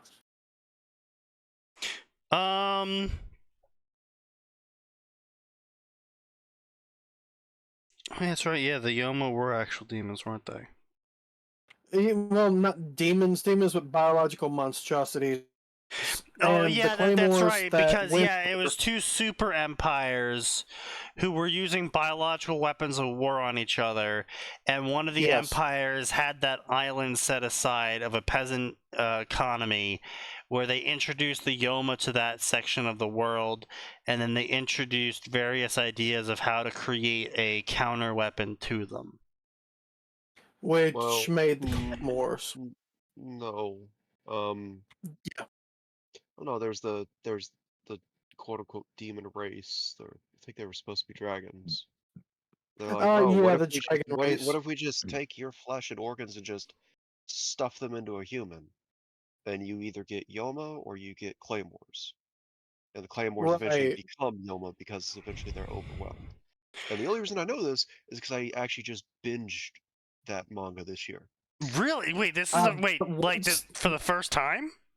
Yeah, first time I'd ever looked at it. It's like, I see why people like this a lot. Yeah, it was like it was some fucking quality shit back in the day. Like, goddamn, like the fucking the guy, the fucking Squire dude, like he had he had a fucking arc. Now, I did like the fact that if they went too far, they could come back, or they would regain their humanity and be not normal again, but human. I also did appreciate that they could also become even worse, is where they regain their human form and sanity again, but they don't actually, well, they're still fucking psychopaths. Yeah, they don't care anymore. Well, it's some like, of them. I eat people because I can. Yeah, some of them did that. Some of them, on the other hand, were just like, okay, look, I have to because it's a dietary thing, but I don't fucking like doing it. Yeah, it was a fucking the four. It wasn't a dietary thing though. Yeah, no. Once you went, they had to eat guts specifically. It was if you are a lower grade. The second they achieved that awakened state, they became like the fucking. So the implication I got from my read through is they eat them because they're trying to recover their humanity, so to speak. Like they're missing a core component that they can't replace. Because the strongest Yulm at the time was like, I suddenly stopped wanting to eat people, hanging out with Reki and Priscilla. That was that dude, Eli. But he was like, he was recognized as the strongest Yulm at the time. Yes. By all the other. Well, the strongest former Claymore. And he's like, yeah, I just lost my appetite for eating. You know, it's actually fucking wild that, like, looking back on Claymore, you can, because of how fucking old Claymore is. Yes, I'm gonna hit everyone with a little minor bit of an age bomb here. Claymore is let's see, how old was Claymore? Oh, it was easily 2001. Yep. Yep. It's that old. Spot.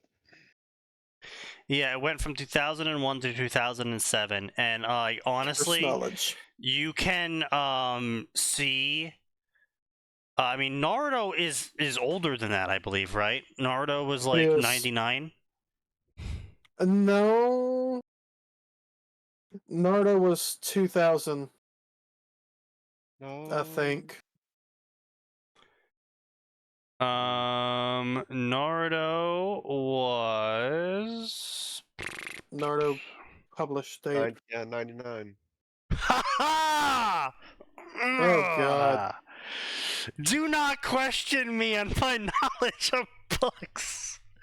I cursed to do that. I know. But it's the most esoteric facts that I'll remember perfectly. For some reason.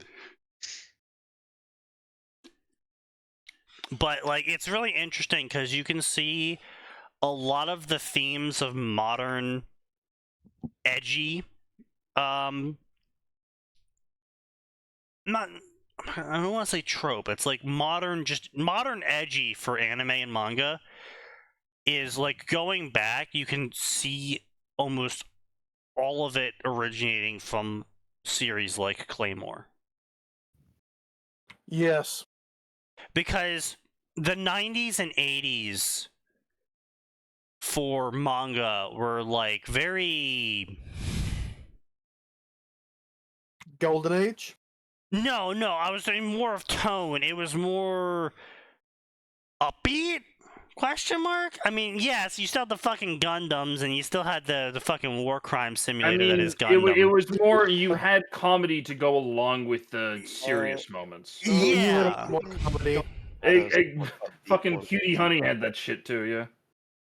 Oh my god, Cutie Honey. Oh my god, how old is that shit? How old is Cutie Honey? Please don't tell me it's that old, please. Oh, cast the curse of years on this man, Sneaky. I will smite this man with curse of years. Yeah. 73! Oh wow. Noah's disintegrates. I cast the curse of years at the 9th level! And he left. I got double curse of years. Love Hina, 98. Love Hina. That made me just fucking. I want to die. Disintegrate. I'm too old. Weird balance. Oh no, we already know Ranma's old. We already know Ranma's old. I do not give a shit that Ranma's old. Ranma is my shit, and I will constantly fucking. Sailor Moon is old. Sailor Moon. Bringing up Sailor Moon is like bringing up Sentai. It's like, come on, bro. Don't even fucking. After Ranma. Ghost in the Shell came out in 1989. Well, yeah, but that's not. Ghost in the Shell is not standalone complex, which is what a majority of people see when they talk about Ghost in the Shell. I will say this. I do think people should go back and watch the original Ghost in the Shell because that is still an excellent movie. It's great. I give it like a 7 out of 10. Yeah. Yeah. That is I'm not saying it's like some drop. Look, I'll put it this way: it's one of the only anime movies I've ever heard Siskel and Ebert praise.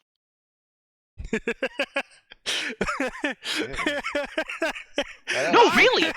Sorry, no. I just they looked at the both Waldorf liked it. fucking gif.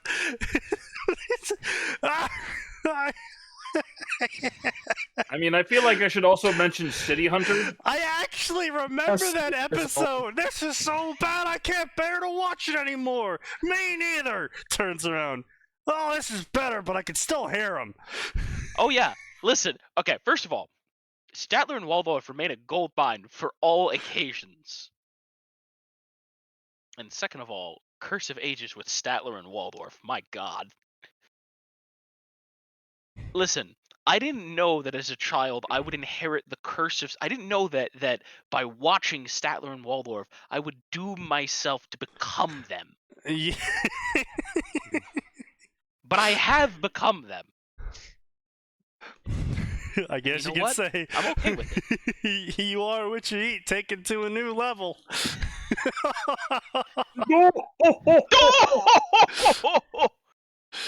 Anyway, it's T3K. Yeah, Bubblegum Crisis. Yeah, Alita. Yeah.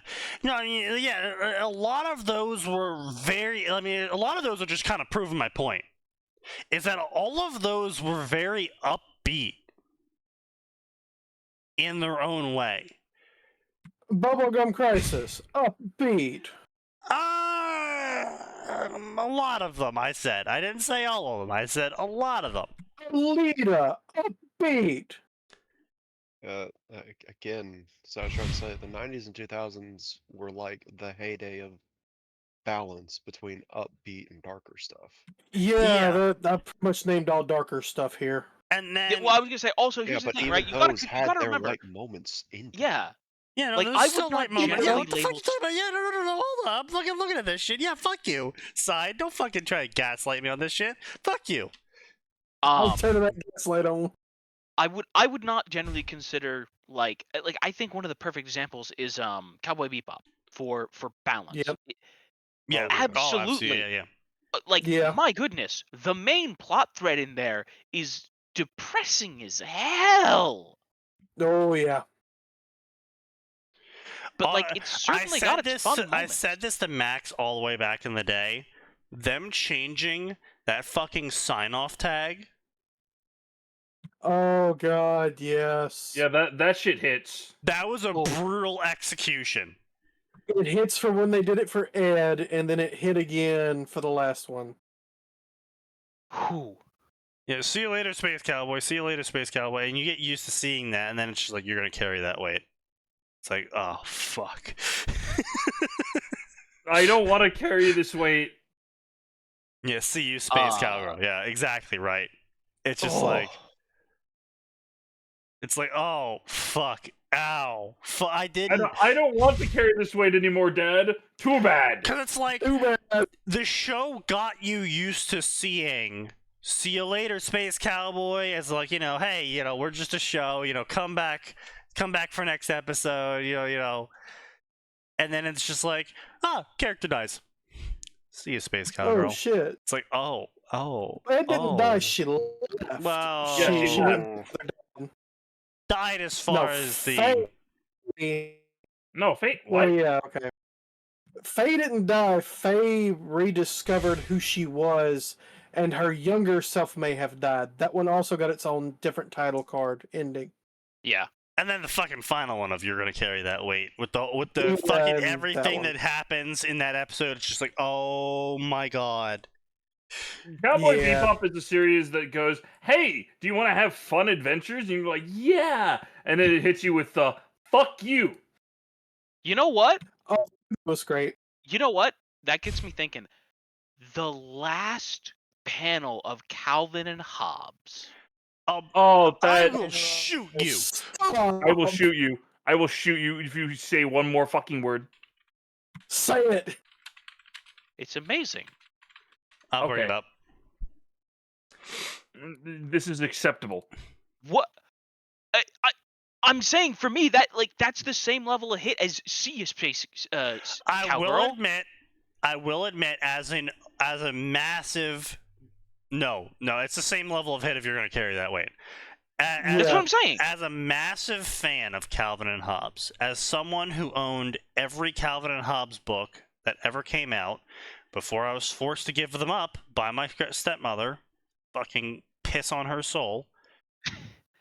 Get one of those Calvin stickers that piss on her soul. I, however, do have the collector's edition, the limited time sale of that. Oh, yes.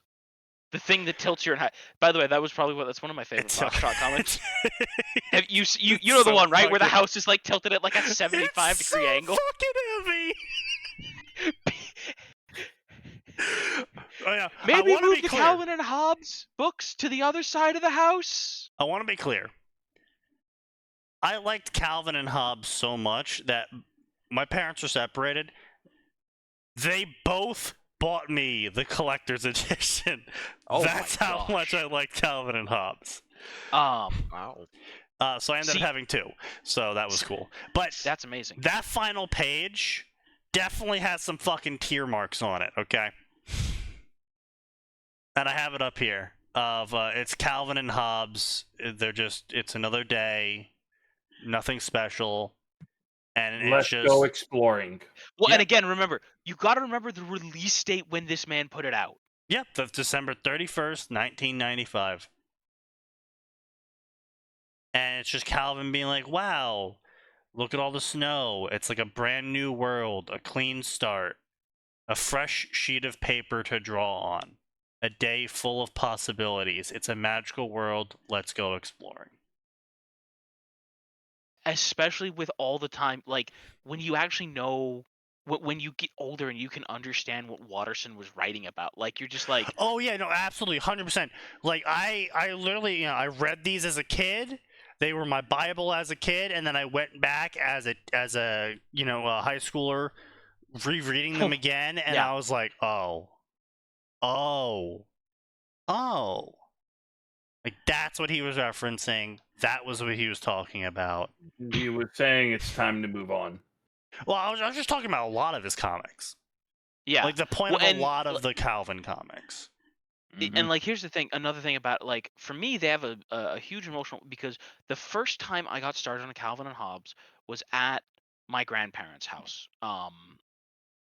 And that particular grandfather, he loved comics. He loved them. And so it was a way that my brother and I were able to get closer to my grandfather. Right. And yeah. Sorry. Yeah. Those books are still at his house.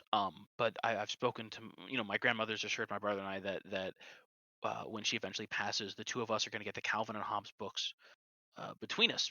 Right. And it's not gonna not to insult my little cousins, but they never had the opportunity. Right. And it's one of the last things we have left of our grandfather, especially because he passed from it. But like, right, man, I remember reading that with him, and my, Sneaky, I don't know about your but like my grandparents really they saw that my brother and I loved reading, and they made us read. They never let us settle on the books that we would read. They were always challenging us to read longer, thicker, and more, more complex books. I was just doing that anyway, so they didn't really have to push me to do it. But I mean, my grandmother was an English I didn't have teacher, to be so kicked into it, but yeah. it's when you have a family member there encouraging it. Right. Yeah. Exactly. No. And they entertained me. They entertained my musings about books. They entertained my. I mean, fucking hell! I remember as a kid when WoW originally came out, 2004, and they came out with that big, back in the day of the big fucking guidebook. Yeah, the Prima Games tomes. Yeah, you're making me feel old. I remember the fucking Paper Mario tome telling me about the one area you could find and the Ultra Shroom and shit like that. I had the WoW guidebook, like the big one that just said everything about the game, every class, every ability, every pet you could tame. Because again, this was classic WoW, so we it was kind of clearly what all that was.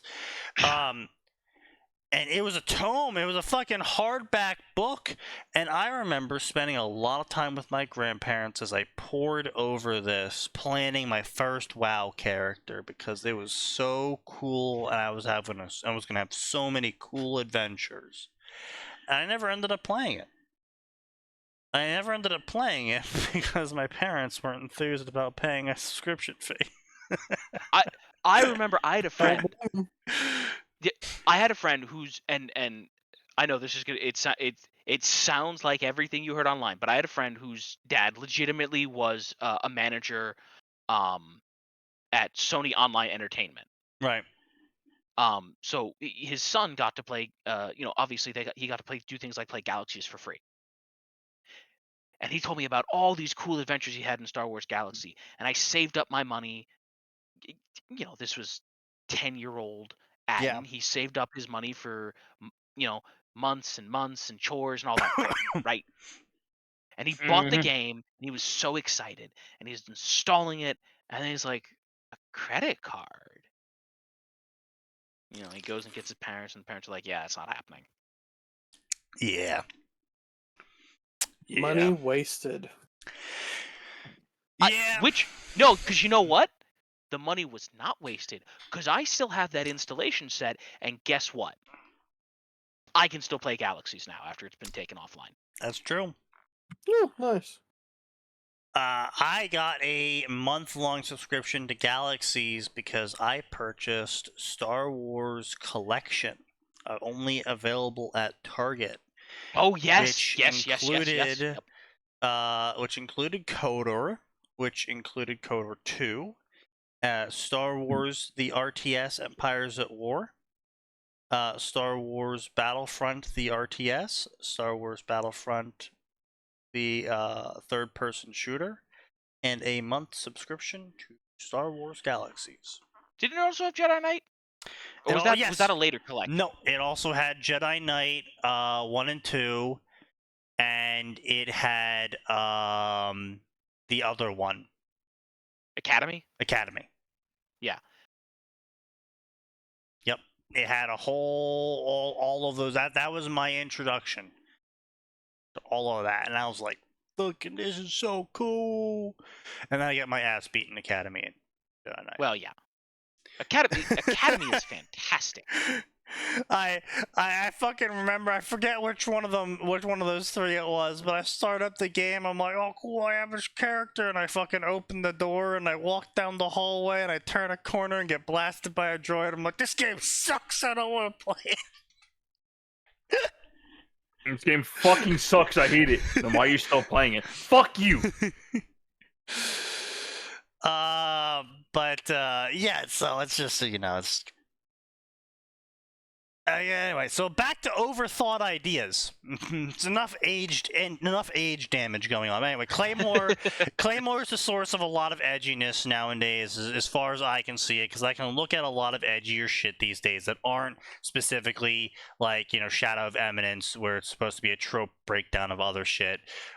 Just like general edginess, and I can look at that and I can just go and I can be like, oh, that looks like that fucking thing that happened in Claymore. That looks like that fucking thing that happened in Claymore.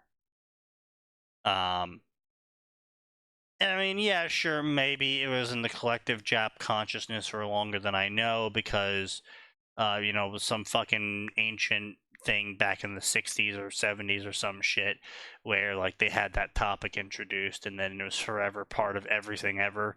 Because that happens a lot in manga. Having, like, the four kings and they're all, like, cardinal directions or some shit, It became a trope. Yeah. But back to this guy, back to Mr. Zagger here, who keeps coming up with all of these super creative, original one-shot proof of concept ideas, which clearly weren't proof of concepts because they never went anywhere. If it was a proof of concept, it could have gone somewhere, which the fact that you never wrote anything for it ever again kind of clearly details that it wasn't. It proved that you couldn't. Not that you could. It proved that you were insufficient. Effectively. So we got, like, Still Alive. This is a Ruby Naruto Digimon Survive crossover. Where Naruto dies, apparently. The sage gifted him some power to finish the fight. The first time I died, my father rebuilt me. So this is Naruto dying, sage fight. Penny dies in season 3, and she gets rebuilt. Now we are in a strange world with our own mysteries to solve, and we search for a way back home. The problem is that all these kids barely have any survival instincts. Oh, Jesus Christ. This is the dead kids season.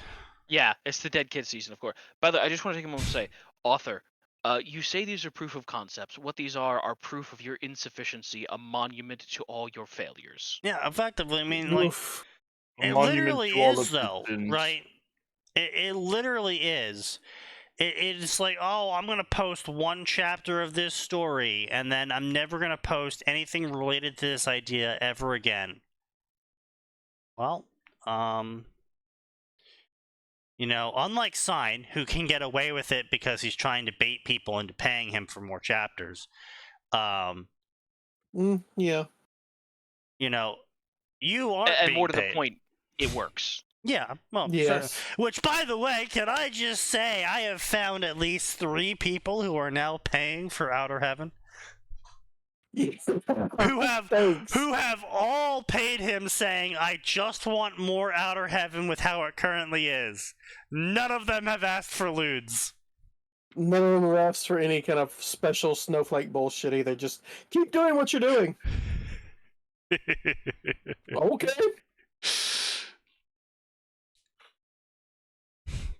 What can I say? But you're welcome.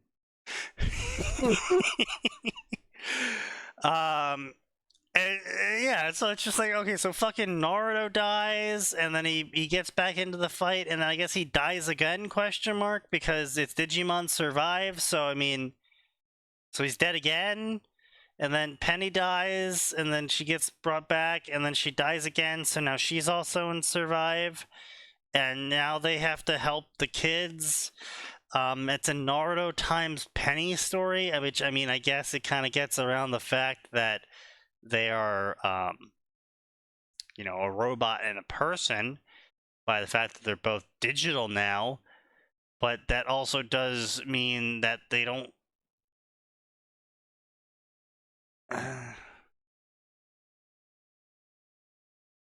I mean, Digimon was always very weird about that, because it's like, yeah, they're digital, but they still feel all these, like, sexual emotions. Don't think about it too much. Just don't think about it too much.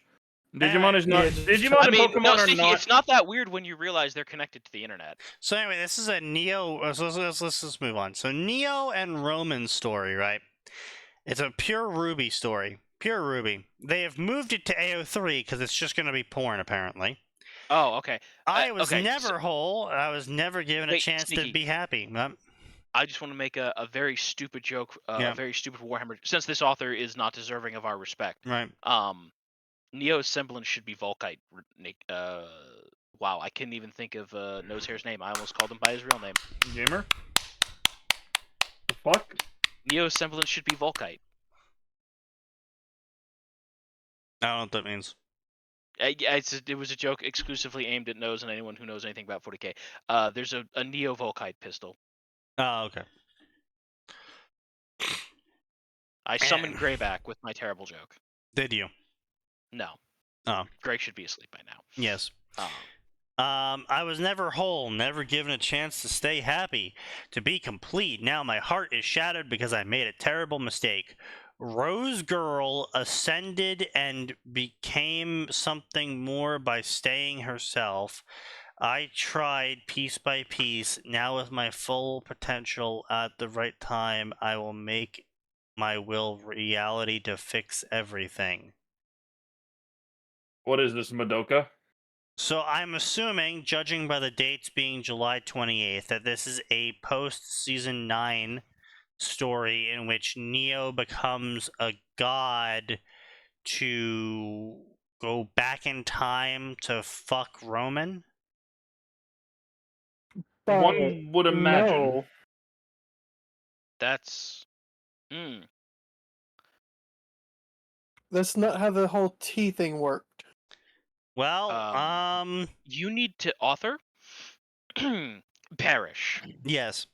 You need to cease and desist right fucking now. By the way, can I just say it's a missed opportunity that D&D doesn't have Perish as a spell. I know we have power word kill.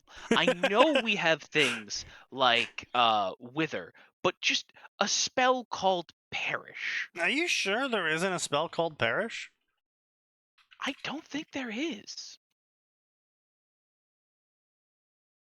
Wow. How about that? Also, I don't know when they added it. No. But Time Ravage. Sneaky. I don't know when they added this one. Yeah. Oh, okay. It's a Mercer creation. That's why it's so cool. That would be do it. Yep. You target a creature you see within range. Basically, you make them make a con save. They take 10d12 necrotic on a failed save, or half as much on a successful one. If the save fails, the target ages to the point where it has 30 days left before it dies of old age. In this age state, the target has disadvantage on attack rolls, ability checks, and saving throws, and its walking speed is halved. Only Wish or Greater Restoration cast at the 9th level can undo this. Such is the power of Nagash. Perish. Mods, age this man. Boom. Listen. Shut up, Bozo. I cast Curse of Ra. Empowered Curse of Ra. Empowered Curse of Ra. Alright, that's it. Next D&D game, I'm going to play as a cleric whose god is called Chat. Chat, age this man. No. It's gotta be. You gotta be a little more respectful than that. Oh, Chat, age this fool. Chat, are you seeing this right now? Chat, can you believe this? Chat, can you believe this? Chat, can you believe? Can you believe? Mods, Chat, age this man. Chat, I can't even right now. Chat, I can't. No, that's what it is. Mods is the god name, but Chat is the angel equivalent that the priests speak to normally. Mods, power word, kill this man. Sneaky. No, Sneaky. The followers. Someday, I too hope to ascend to Chat. The congregation of Chat. The Chat congregation. It obviously you just sub it for the trickster. Obviously you don't change anything about the trickster cleric spell list. Of course not. It's exactly. just the trickster cleric spell list. It's just trickster. Yeah, exactly. Also, a group of chatters is called a brain cell. They're sharing a brain cell. No, like you'd have a murder of crows. You have a brain cell of chatters. Okay. You must have at least 10 chatters to form a brain cell. Indeed. Yeah, it's just like a bunch of really lame shit. Like, Oh, this is a Naruto Ruby story. It's called Fairy Tale Promise. Shut up. Naruto and Ruby knew each other for a long time. Their bond connected them through worlds, and in time of desperation and need, it allowed us to teleport to each other's sides, which apparently also included having sex. Okay. Author.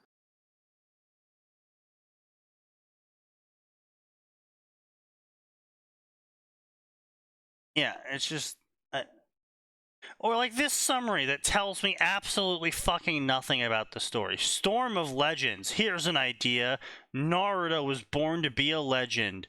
And even if the storm was only beginning to build, the legend was also only beginning to be told. Naruto, hold on. Where are you going? Get back here. My idea is generic shonen story. Main character is going to be really cool later. Wow, author, I'm so glad you gave us that summary. Thank you for this amazing summary, author. Yeah.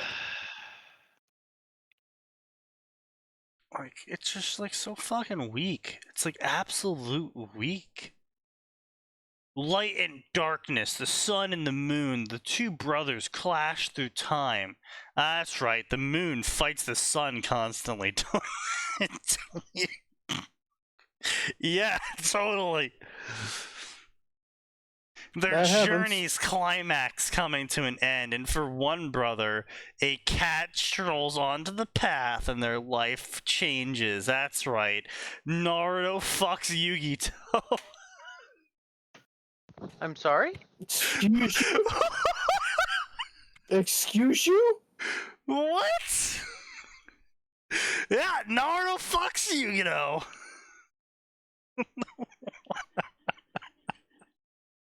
That came out of nowhere.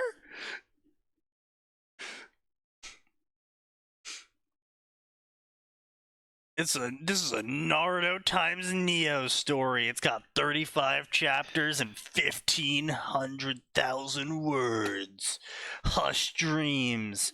He wasn't sure why he was in this world or what these weird creatures were, but he's so happy he has a new family and new friends, and he wasn't going to let them down, and they were going to commit all the crimes together.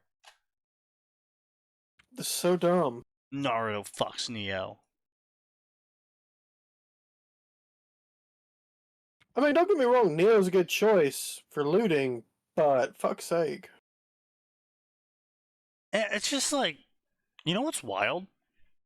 This has 800 favorites. 35 chapters. Posted over the course of a single year. And it only has 800 favorites of the Naruto Ruby section. Back in the day, when we posted Two-Step Goodbye, we had 8 chapters and 800 favorites. And we only posted for like a fucking month. Like... That is impressive, and at the same time, this just makes this entire thing look so sad. Yeah, that's the kind of that's my point is. It's just like, damn. Like, the Naruto section used to be the biggest, like, as long as your idea was legible, you just got favorites. You could read it, you get a large following. Yeah. That seemed to be like tradition. Like, people had such trash taste or standards, they'd read anything. That hasn't changed. Now it's, true, but it's the only thing that's changed between now and then is less people read. Fair enough. Yeah, ironically true. Like, you got this shit here, Fox of Remnant. So Fox of Remnant was originally posted in 2022. He recently, in the past 2 days, has posted his first rendition of the V2 version. So the original Fox of Remnant, a wish. His wish and dreams were placed into the hands of another, and they wished for him to live peacefully. It seemed Fate, however, was cruel and still had plans to use him for her gain. That's right, Fate is now a character. No more. He will fight against the chains of fate that bind him. This is a Naruto times Blake times Weiss crossover with Berserk, AU, Naruto, Ruby Cannon Divergence story. Shut up. Like, please. Who? 600,000 words. No. Remember, okay, don't I'll mess get- with Berserk fans. They haven't actually read Berserk. Okay, you're not wrong. I hate it. Yeah. I hate it. Yeah. But that's not what I'm here for. What I have to say is I'll get a little annoyed about this now, but we'll be back. We'll be back. Don't forget, folks. We will be back on New Year's. Oh yes. Oh my God! It's already almost 11. Jesus fucking Christ. I hear Yeah, the we're things nearing these the end. authors come up with, and I'm like, what? Why? What possesses you to think this is a good idea? And we'll rant like Sneaky. Can we add that to the list of things we rant about while we're shooting railguns at each other? Yeah, I mean we're probably not going to shoot railguns at each other, but yeah. What? And What do you mean we're not gonna do our Max says no interplanetary this year. Okay, that's fine. We still got to hit Left 4 Dead though, right? Oh, boys? absolutely, 100%. Oh, absolutely. No mercy. I request at least one playthrough of Dark Carnival. But why Dark Carnival? Why? I like Dark Carnival. I don't have a problem with Dark Carnival. Dark Carnival's fun. See, the problem is that Sneaky and I are so traumatized from the fact that we always insist on getting that stupid gnome. Yeah. I mean, obviously we're gonna get the gnome. It's a compulsion. Yeah, no. That gnome has been the reason we failed Dark Carnival. Sneaky, save him! I can't the gnome! I mean, the gnome is in fact a compulsion. It's a requirement. No, it's not a requirement. It's a compulsion. There's a big difference. Exactly. No, you have to get the gnome. Anyway, so yeah, cringe ass story. It's like, okay, fine. Naruto shows up in Ruby. Cringe, fine. Oh, it's like, oh, but actually Naruto shows up in a world that crosses Berserk and Ruby. It's like, how the fuck? How the fuck are you gonna make that work, gamer? Is that, like, yeah, you are clearly a Berserk fan because you don't know anything about Berserk. Look, it's fanfiction. It's okay. Anything could happen. Yeah. So anyway, he V2s it, and guess what? Doesn't show up in the V2. Oh, it's gonna be so cool. The OC Guts Man is gonna be all melancholy and he's gonna kill things. And then they don't read it, and then they're just like, what the fuck? Why is everyone calling me a retard? Sorry, did you just call the OC Guts Man? Yes. Yes, because the implication is they don't actually know. Shut up, Sneaky. Don't you know the main character? Shut up, Sneaky. I hate you. Don't you know that? No. I don't know who this Guts Man is, but obviously, John Berserk is my favorite character. Oh, I'm gonna fucking. You knew I was gonna say it. I'm sorry. All right, we're good. No, my brain just jumped, man. I'm like, why are you stealing Capcom characters now? I might be slightly inebriated. Yeah. Look, I don't look. All I'm saying is, obviously, the main character of Berserk is the hero Griffith, who did nothing wrong. I'm going to kill you. My favorite part of Berserk was the boat. You to demons for power first. Me when I see a fucking Griffith fan. Gonna get yourself a ballet or whatever the fuck it's called. Ballet? Yeah, I do love my ballet. Yo, listen. I could understand selling your friends for a rideable ballet. Those things are dope. I think you made him angry. Oh, come on. Nose, I'm not saying I would sell you for a ballet. I'd sell you for at least 2. No. One for me and the one for the one you would have had. Exactly. I don't think this math works out because you just sacrificed both yourselves. Yeah, I don't know about that one, Chief. Obviously, then we take our newly purchased billets and ride away to freedom. What are they gonna do? Follow us down the tunnel? Yes. Probably. Oh, good luck. jeez. Okay, this story will not be a harem because Blake is going to be fucking everyone else in the harem. That's a harem. So it's Blake's reverse harem? Well, no, because the rest of the harem's also girls. Stop thinking so about it's it. just Blake's harem. Oh, so Blake's just an enabler. Yeah, I guess. Alright, so anyway, yeah, so, mystically, Fox of Remnant Remake V2 has seemingly cut out all Ruby Divergence, all Berserk crossover nonsense, and the fact that it's gonna be an AU Naruto. Wow, who could have fucking guessed that's how you write a fanfiction, is you don't just start mashing random things into it. Wow, it's almost like you should be a fan of the fiction you're writing. No, Impossible. It doesn't sound like a requirement. Yeah. It is not a requirement. Yeah. Drinking when you said what? The double bailet joke. I genuinely couldn't breathe for a moment because I was just coughing. It's my goal to one day kill a viewer. No, let's be clear. Yeah, It's our goal almost to kill a succeeded. viewer with laughter. Yes, exactly. That's my point. Of course. Yeah, you almost succeeded. All right. Well, anyway, ladies and gentlemen, it is getting late, and we've had a fun time here. But you know what's happening on Sunday? It is the send-off, the crescendo, the time and place that we changed that cursed 6 into a cursed 7. And it's also the place where we laugh about Sneaky being bad at Left 4 Dead as he dies because he shoots one of us and then the rest of us shoot him. But no, as you don't understand, there's a zombie on Bill. I hate you. Anyway, come back, ladies and gentlemen, because there's always more, and it always gets worse.